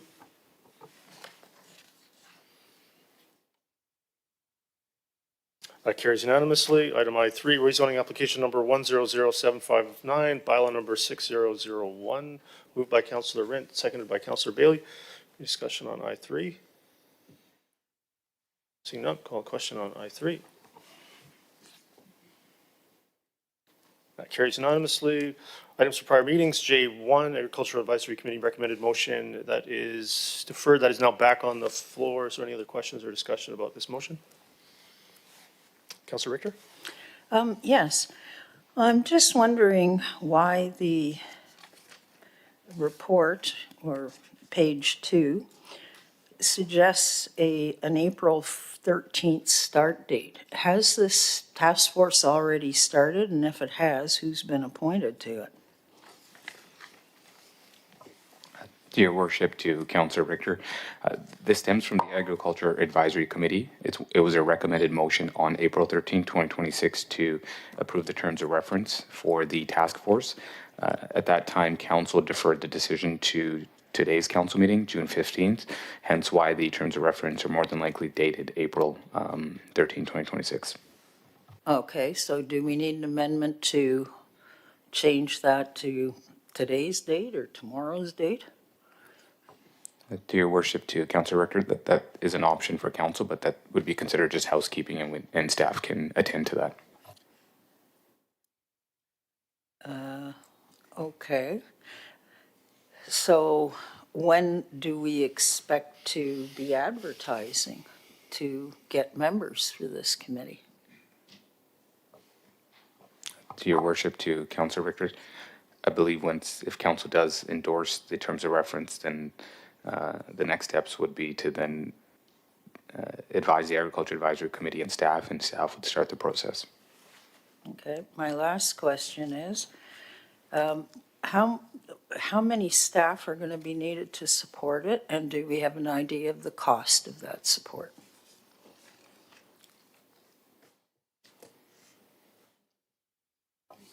To Your Worship, to Councillor Richter, I believe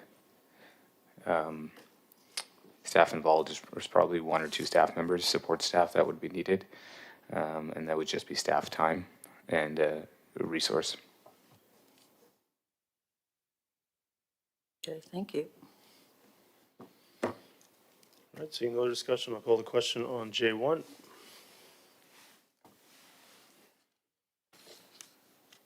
That carries with Councillor Rint opposed. Is there anybody wish to make a mayor and council report? Councillor Martins. Thank you. I do. I would just want to highlight a few of many events I've attended these past weeks. First, I had the honor of serving as an adjudicator for the Coast Mental Health Courage to Come Back Awards for the 3rd year. This year it was in the addiction category. I'd like to recognize Cole Isaac, whose journey through profound personal loss and trauma into recovery, leadership, and advocacy is a powerful reminder of the courage it takes to rebuild and the importance of community in supporting that journey. The Law Enforcement Torch Run for Special Olympics BC is something that holds personal significance for me as a retired police officer. I've seen firsthand the impact of this unique partnership. It goes far beyond fundraising. It's about relationships, trust, and mutual respect. Officers and athletes stand side by side, and in many ways, it is the athletes who inspire us through their determination, grit, and spirit. I was proud to attend the BC School Sports Track and Field Championships at McLeod Athletic Park. The performances were exceptional, with records broken and races decided by the narrowest of margins. More importantly, these moments reflect the growth, perseverance, and experiences of the young athletes. Hosting events of this caliber also highlights Langley's ability to support provincial competitions, contributing to both community pride and local economic activity. Finally, I would like to recognize the Langley Animal Protection Society for their golf tournament at Green Tea Golf Course in Glen Valley.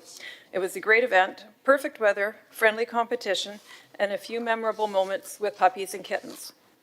More importantly, it showcased the incredible work of LAPS, a steadfast organization that continues to serve our community with dedication, compassion, and a strong commitment to animal welfare.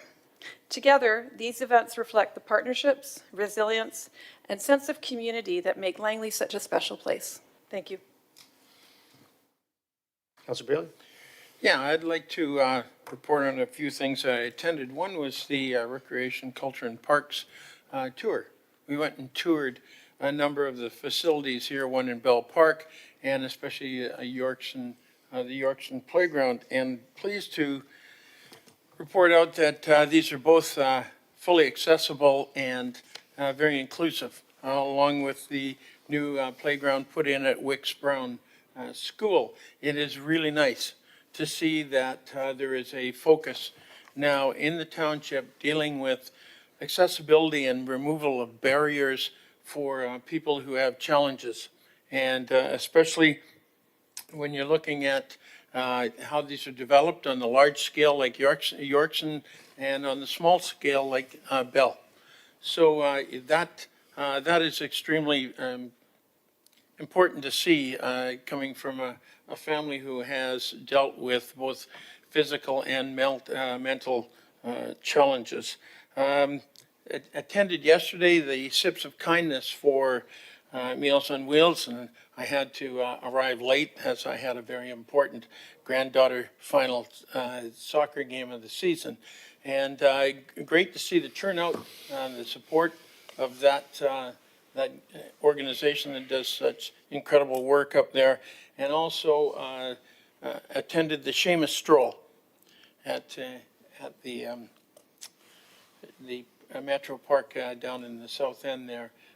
It is now the 5th year that Mike G has done that stroll, and is a very important partnership with Encompass, recognizing some of the challenges that youth face in the days now. So hats off to Mike G and his team for bringing attention to a very important subject dealing with youth.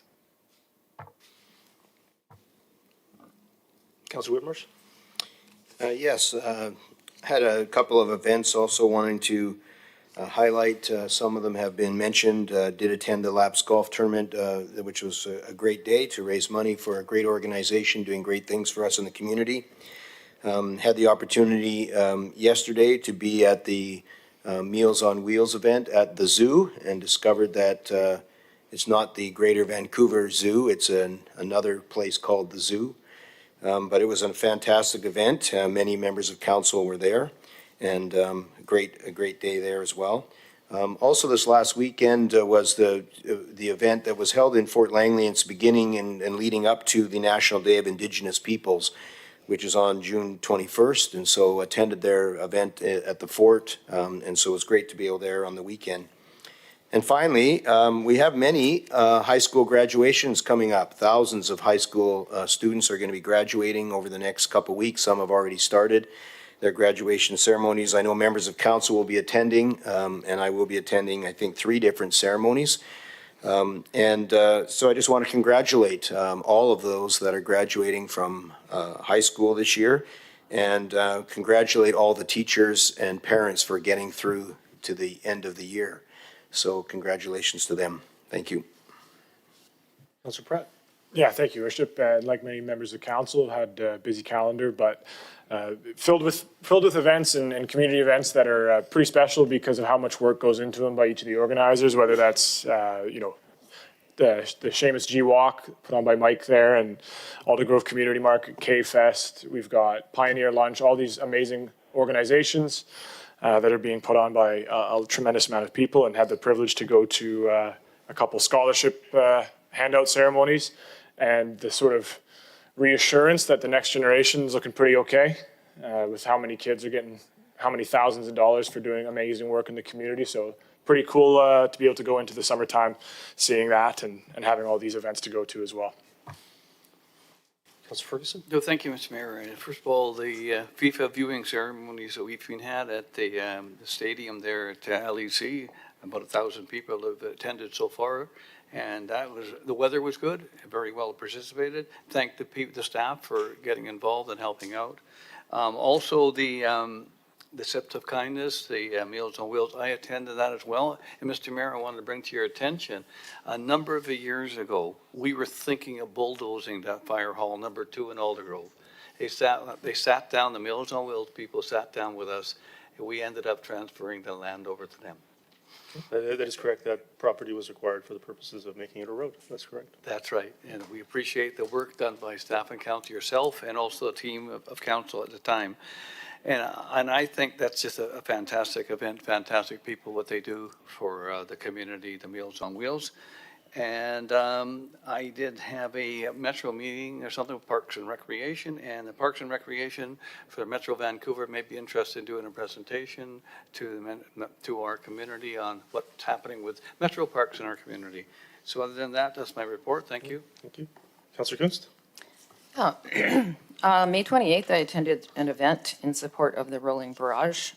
I know that was almost 3 weeks ago already. So just wanted to highlight what an awesome event that was. And there was a number of people, and Councillor Barb Martins was very involved in volunteering in that. And it was, yeah, I thought it was just a really, really well done event.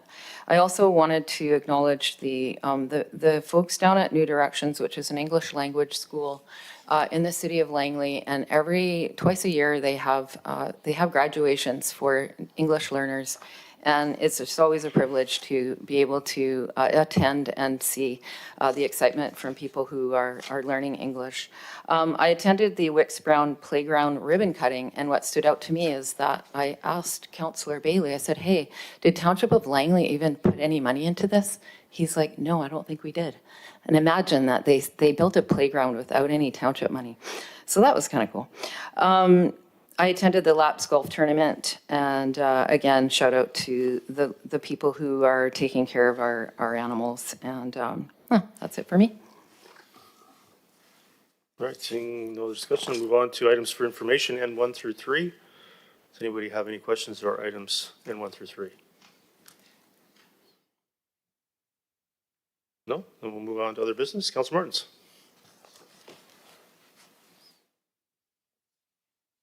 Thank you. Yes, I would like to move P1, Murrayville Five Corners Roundabout Speed Reduction. If I'll just read it into the record. Is there a seconder to that?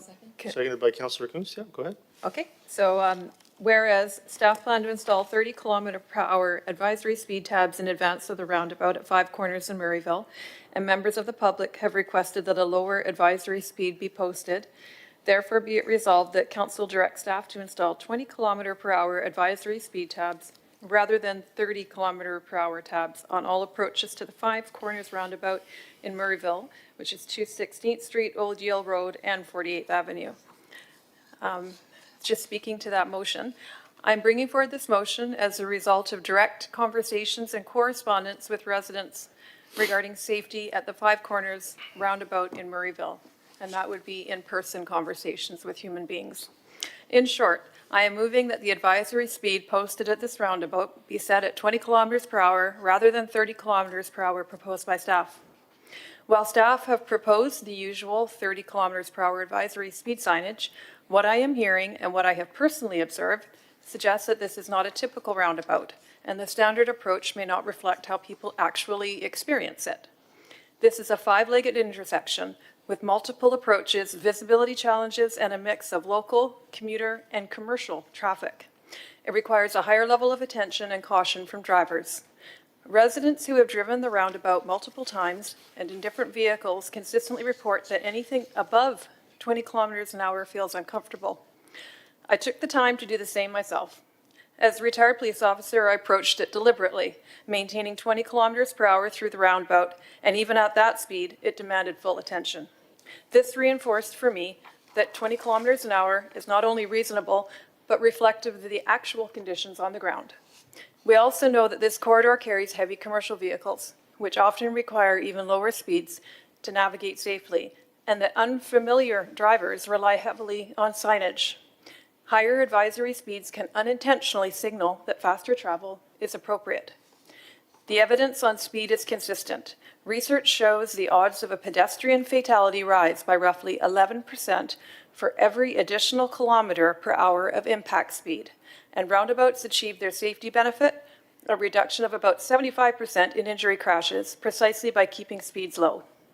A 20 kilometer per hour advisory speed reinforces that principle at an intersection where the geometry already demands extra caution. For me, this comes down to being practical and responsive. When both driver behavior and direct experience indicate that a lower speed feels safer, it makes sense for our signage to reflect that. Councilor Richter? Yeah, I just wanted to thank Wally Martin very much for insisting I go out and try to drive around that at 30, and I couldn't. The best I could do even was 18. I mean, it's a small roundabout, and I think that it's very wise that we reduce the permitted maximum from 20 down to 30, or from 30 down to 20. So thank you, Councillor Martins, for bringing this forward. I'm happy to support it. Seeing no other discussion, I'll call the question on P1.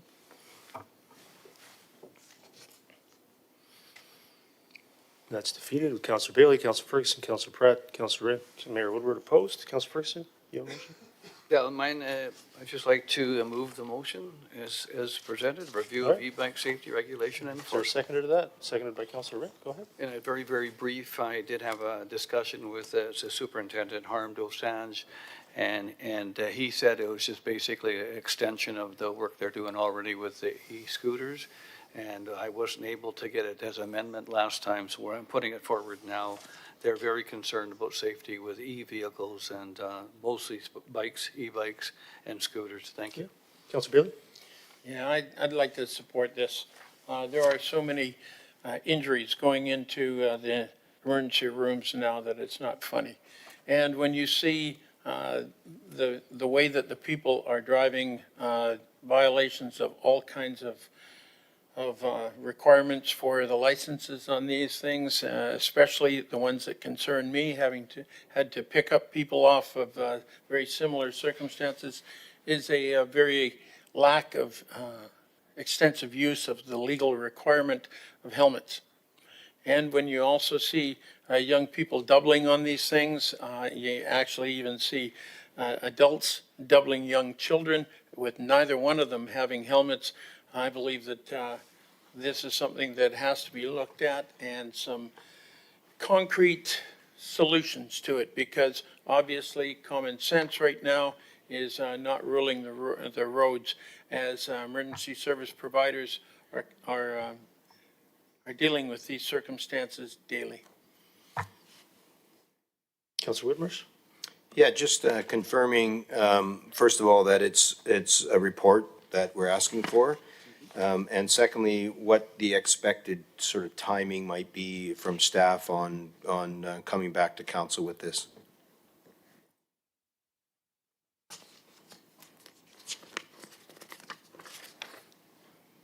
To your worship, to Councillor Whitmarsh, yes, it appears to be that the resolution itself states to report back to council with any findings and recommendation with respect to any potential bylaw, policy, or education or advocacy measures there.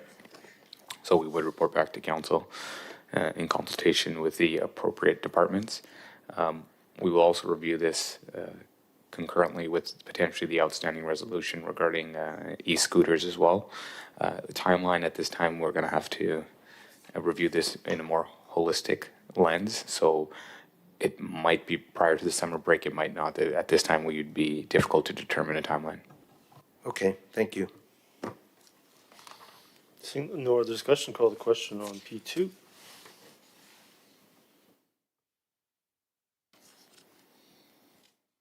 That carries unanimously. Councillor Pratt, go ahead. P3. Yeah, thank you, Worship. I'll move it as written. All right, I'll second it. Is there any other discussion, questions? Do you wish to speak to it, Councilor Pratt? No, I think the motion speaks for itself. All right, Councilor Whitmarsh? Yeah, just wanted to clarify, this is for, sorry, I'm just finding where I am on here. This is for commercial irrigation, not residential. Okay, thank you. Councilor Martins? Yeah, if it's possible, through the chair to the mover, could you please give an example of where this would apply? You wish to do that? Okay, all right. Councilor Pratt, go ahead. Yeah, thank you for the question. Per the motion itself, we would be exploring which municipality or which properties may be connected to the municipal water system, seeing as Schedule A of the water regulation bylaw, water works regulation bylaw currently does not permit it. And so looking at potential changes there where those situations might exist. Okay, so there's no specific example? You're speaking in generalities, that's all? Correct. Okay, would this have any context to agriculture?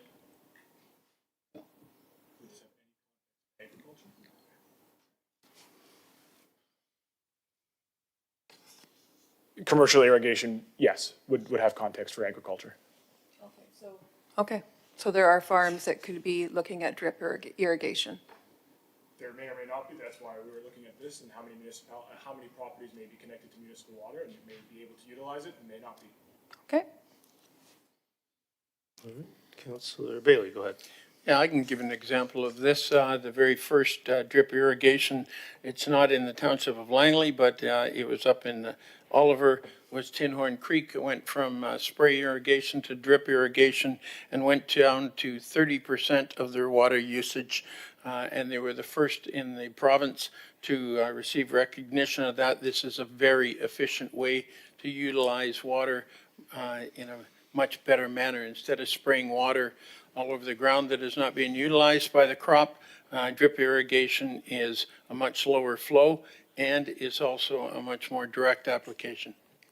All right, seeing no discussion, call the question on P3.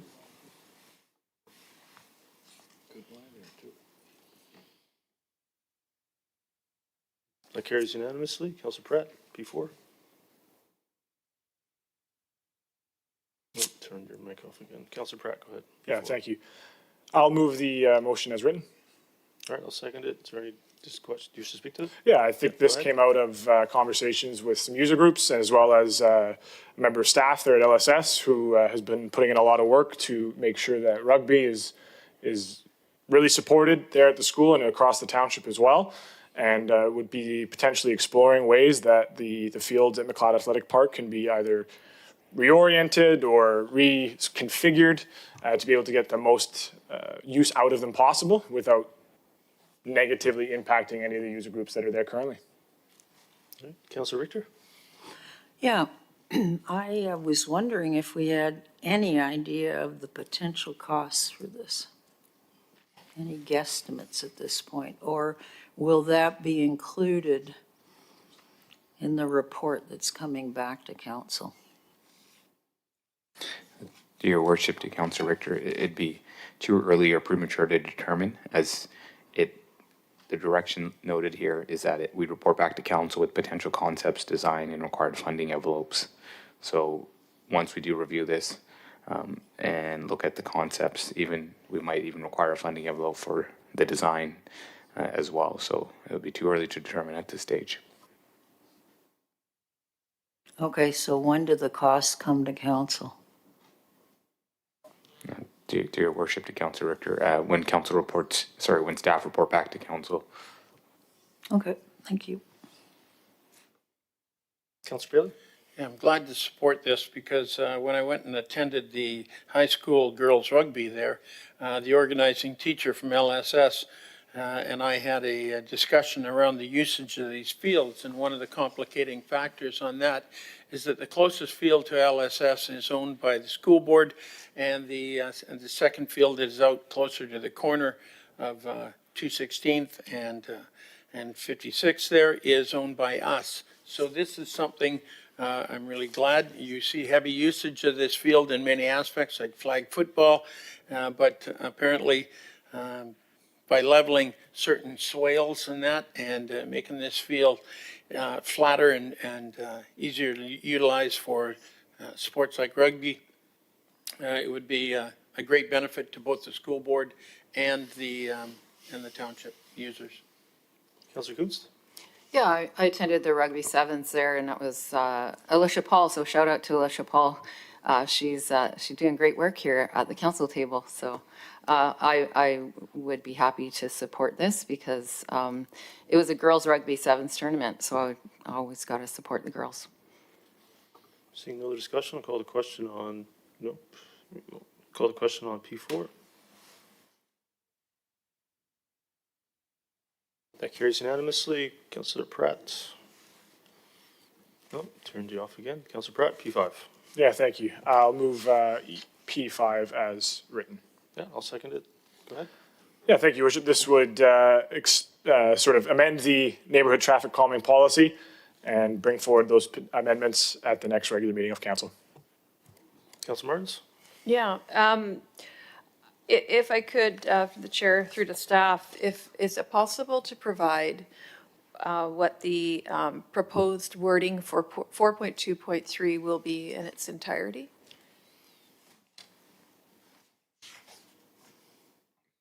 To your worship, to Councilor Martins, staff can provide the policy itself, and then I believe the intent would be to bring the changes forward to the next meeting for council's consideration and approval.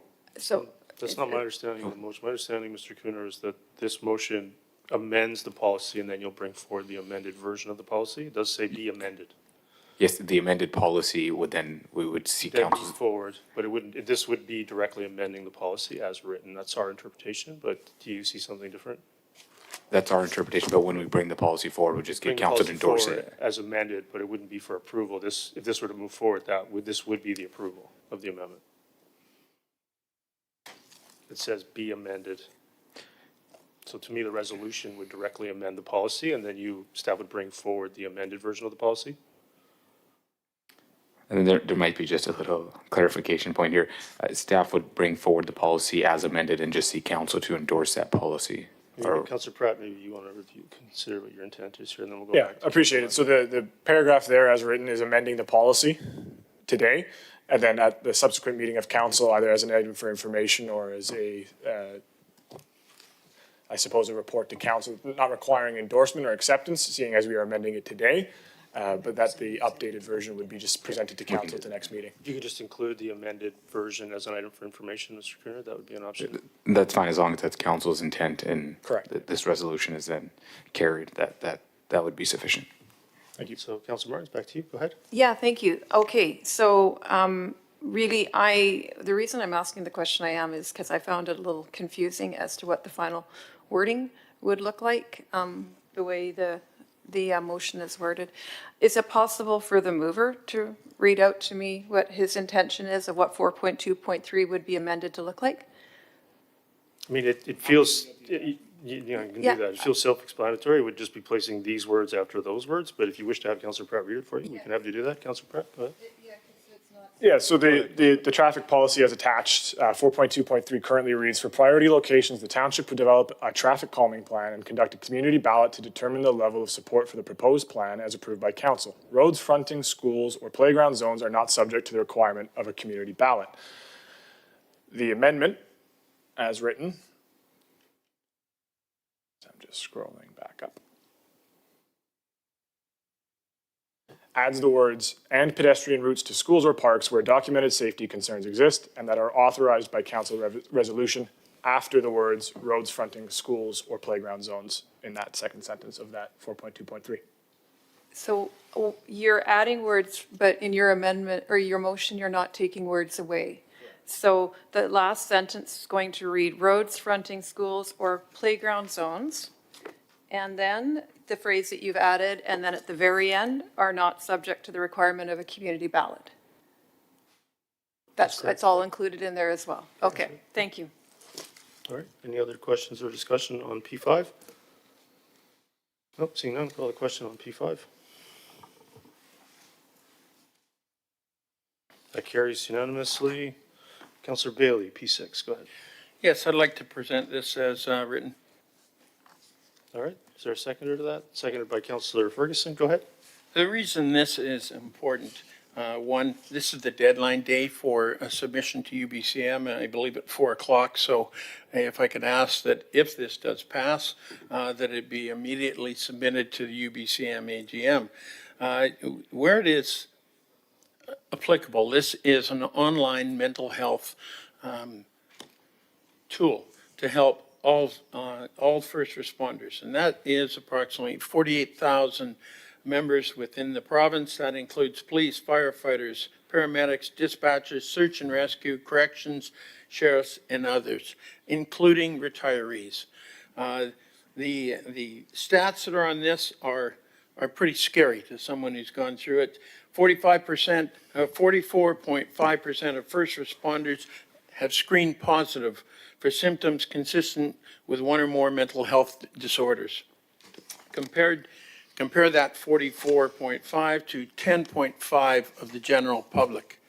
So that is a huge difference, and that is a direct result of what happens on the job.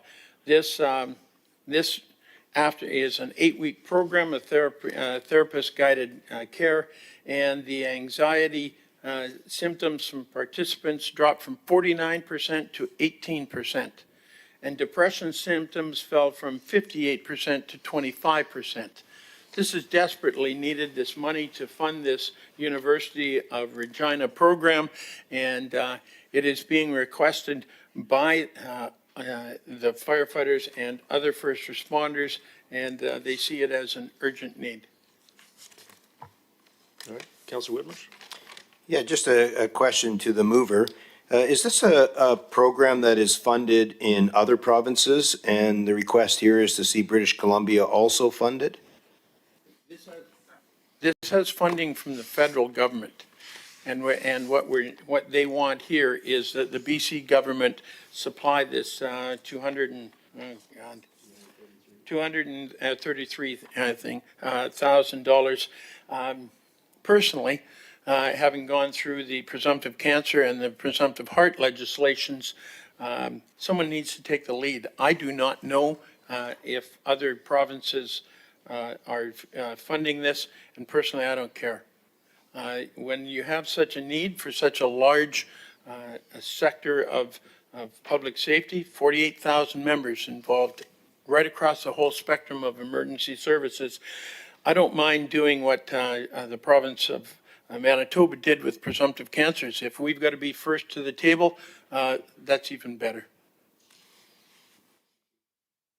All right. All right, seeing no other discussion, call the question on P6.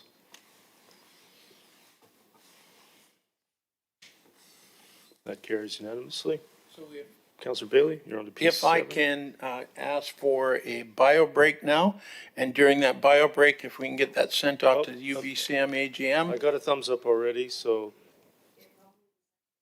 Yeah, it's already been sent. So we're almost done with the agenda, Councillor Bailey, we have two more Okay, motions. Or- excellent. Then we'll go into. P7, go ahead. Yeah, I'd like to move 7 as written. All right, I'll second it. Go ahead, please. Okay, this is an ongoing dispute. This was done by the then Minister Ravi Kahlon to take from 2 egress stairwells down to 1. On average, these egress stairwells average about 10 by 10. So you're talking about 100 square feet per floor. This is the reason I'm asking for, especially the last part, to staff to obtain legal review, because what we'd be doing is looking at subverting the BC building code. There is an example already. The city of West Kelowna has stepped forward. They feel strongly enough that this will very easily damage an awful lot of operations, policies, and procedures. When Minister Kahlon put this in place, he had not consulted the BC Professional Firefighters Association or any of their members. He had not consulted the FCA, the Fire Chiefs Association of British Columbia, or any of its members. And this is such a serious violation of protocols and procedures for firefighting and rescue that the NFPA, the National Fire Protection Association that sets standards across North America, have raised objections. The excuse that is being used, and I deliberately utilize excuse, is that they say Seattle and New York have single staircase. Seattle is staffed to a much greater extent than even Vancouver is. So if the province is about to fund all the fire departments in British Columbia to the same percentage level of Seattle, then, well, I'll have another look at it, but the Seattle firefighters have been fighting this for decades. And then let's look at their other example, New York. Their buildings are built out of stone and concrete, not wood like ours. And I can tell you from a very personal example, it is essential that you have the 2 stairwells, and then you can utilize an awful lot of factors. One is evacuation of people that are in the structure. If you are trying to go up in emergency, the firefighters and you're trying to evacuate in the same stairwell, that is an impossibility, especially if you have anyone that is dealing with disabilities, whether it be mental or physical, and I have run into both of those in circumstances dealing with stairwells. So this is something that was not consulted with anyone in the industry in British Columbia. I have spoken to the president of the BCPFFA, was not consulted, and I spoke to the now retiring chief of Vancouver, who I also worked with, and she was not consulted, or any of the peers, including our fire chief. So this is an effort to ensure that the residents and the firefighters in the township of Langley will be much safer. Councilor Richter?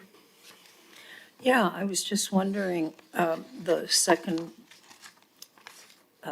be it resolved, there's a second one, be it further resolved to get legal review. Do we have any idea what the cost of legal review is going to be? Well, through your worship to Councilor Richter, not at this time. We don't know the extent of what the legal review would be or whether we would do it internally or externally. Okay, so when the report comes back to staff, is there a way for us to include an estimated cost of legal review? Through your worship to Councilor Richter, we generally have a legal budget in various departments. Conduct legal reviews.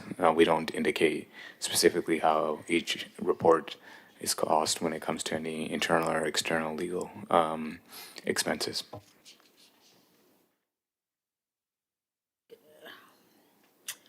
Okay, well, I just think we need to have an idea of the cost of some of these things before we agree to the principle of it. Thank you. Seeing no discussion, call the question on P7.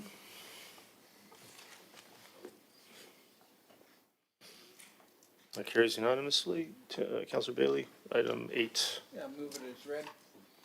Is there a seconder to that? Seconded by Councilor Pratt. Go ahead.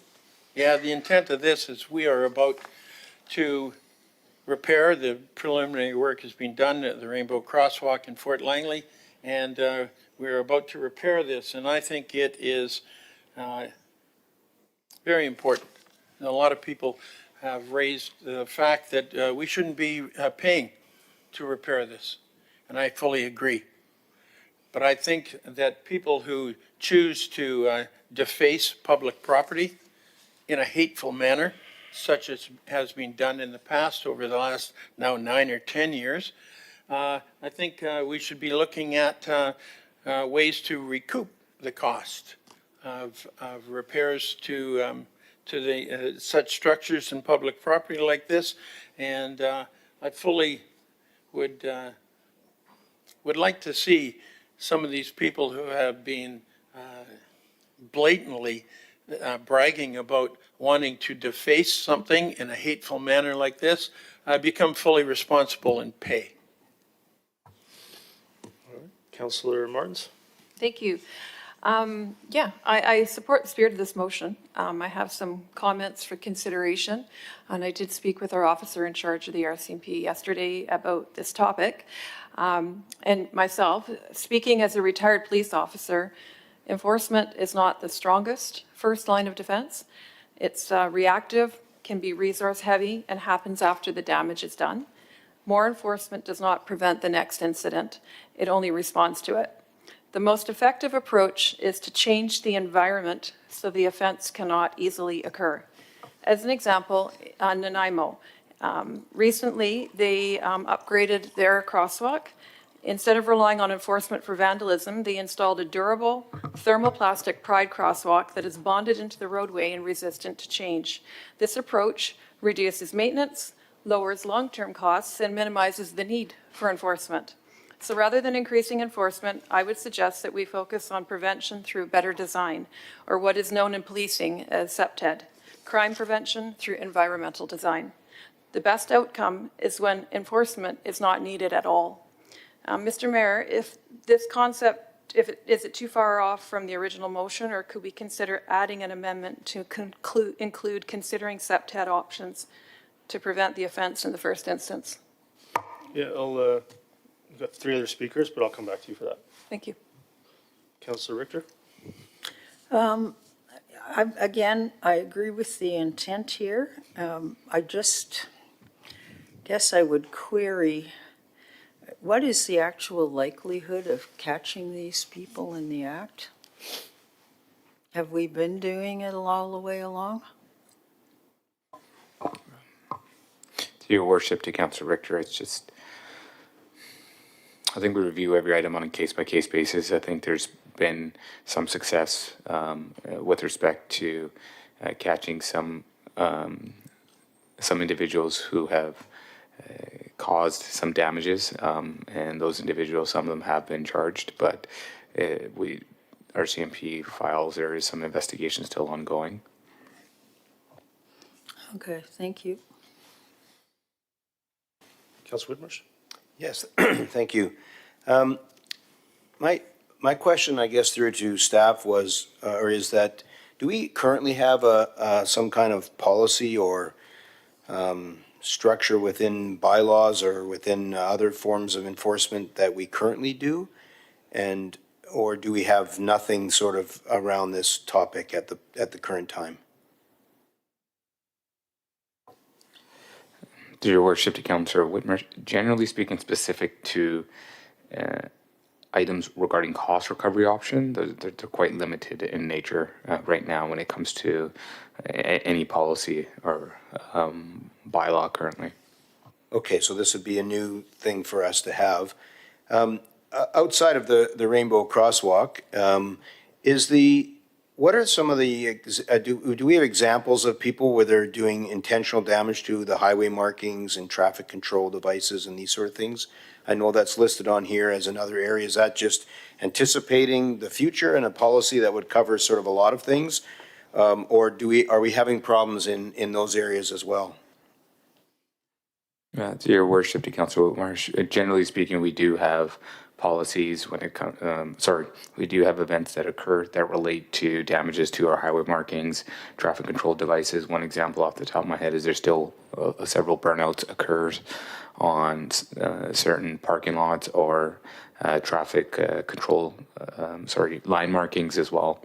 And sometimes there's graffiti and damages to specific traffic control devices too. Right, okay. Well, I'm certainly very supportive of this. I do like the suggestion that maybe we could add and find ways other than just strictly enforcement, but maybe better ways of design and better ways of building these things so that they are more difficult to damage. So, thank you. Councillor Bailey, do you wish to speak a second time, or can I deal with the amendment first? Second time. So can deal with the amendment first, and maybe you'll be able to speak to a motion as amended? It will deal with the amendment, actually, and probably make the amendment not necessary. Well, I think the amendment's going to get moved either way, so why don't we just go and deal with the amendment? Councillor Martins, go ahead and move your amendment. Yeah, so I guess if we just add an additional line, and that staff consider other options from a CPTED approach, that's CPTED. All right, is there a seconder to that? Seconded by Councillor Coons. Go ahead, Councillor Martins. Yeah, I think I spoke enough to All right. it. So anybody, Councillor Bailey on the amendment? Yeah, when we initially looked at fixing the Rainbow Crosswalk, staff did look at Nanaimo, and they did look at the thermal and that, and they have recommended that the best way to deal with this is the proper paint, that it will be applied there. The plastic will not stand up and does not stand up as well as the paint. You know, maybe it's because of our backgrounds on this one. We're both thinking of looking at it, and that was one of the options that staff looked at and said that the paint will stand up better and is easier to maintain than the plastic in the Nanaimo. Councillor Whitmarsh? Yeah, and I, that's helpful information, and I appreciate that might be the case for the crosswalk. But this resolution is much bigger than just the crosswalk. It includes the crosswalk, and I think what it does is, by having this additional point, is it does allow the option to look at other options, whether it's for crosswalks or whether it's for highway markings or whether it's for other things, that there's more than just simply bylaw enforcement or RCMP enforcement. There could be ways to design things in a way that are could be less damage to them. So it just makes it more general, and it gives an option, and for us to consider that as a part of it rather than just strictly coming up with more fines and more enforcement, even though that might be necessary, and that wouldn't be precluded by this resolution. Councillor Pratt? Yeah, thank you, Your Worship. I appreciate the spirit of the amendment, and perhaps staff can clarify in a question through you to them. Are CPTED principles included in our public spaces design and our transportation and mobility design? I believe in the TMS update that we undertook recently, CPTED was included as something that moving forward, as well as any rehabilitation projects, that CPTED is used as a lens that staff look through. To Your Worship, to Councillor Pratt, generally speaking, yes. I believe even in some neighborhood plans, we have that policy within them as well. Thank you. All right, seeing no discussion, I'll call the question on the amendment. Amendment carries. Councillor Ferguson, Councillor Pratt, Councillor Rint, Mayor Woodward opposed. So we're now back to the P8 as amended. Is there any questions or discussion as amended? Seeing none, call the question on P8 as amended. That carries unanimously. Is there any other business? Councillor Richter. Yeah, just a question, actually two questions through you to staff. Do we have a current cost of, for building and paving 1 kilometer of road?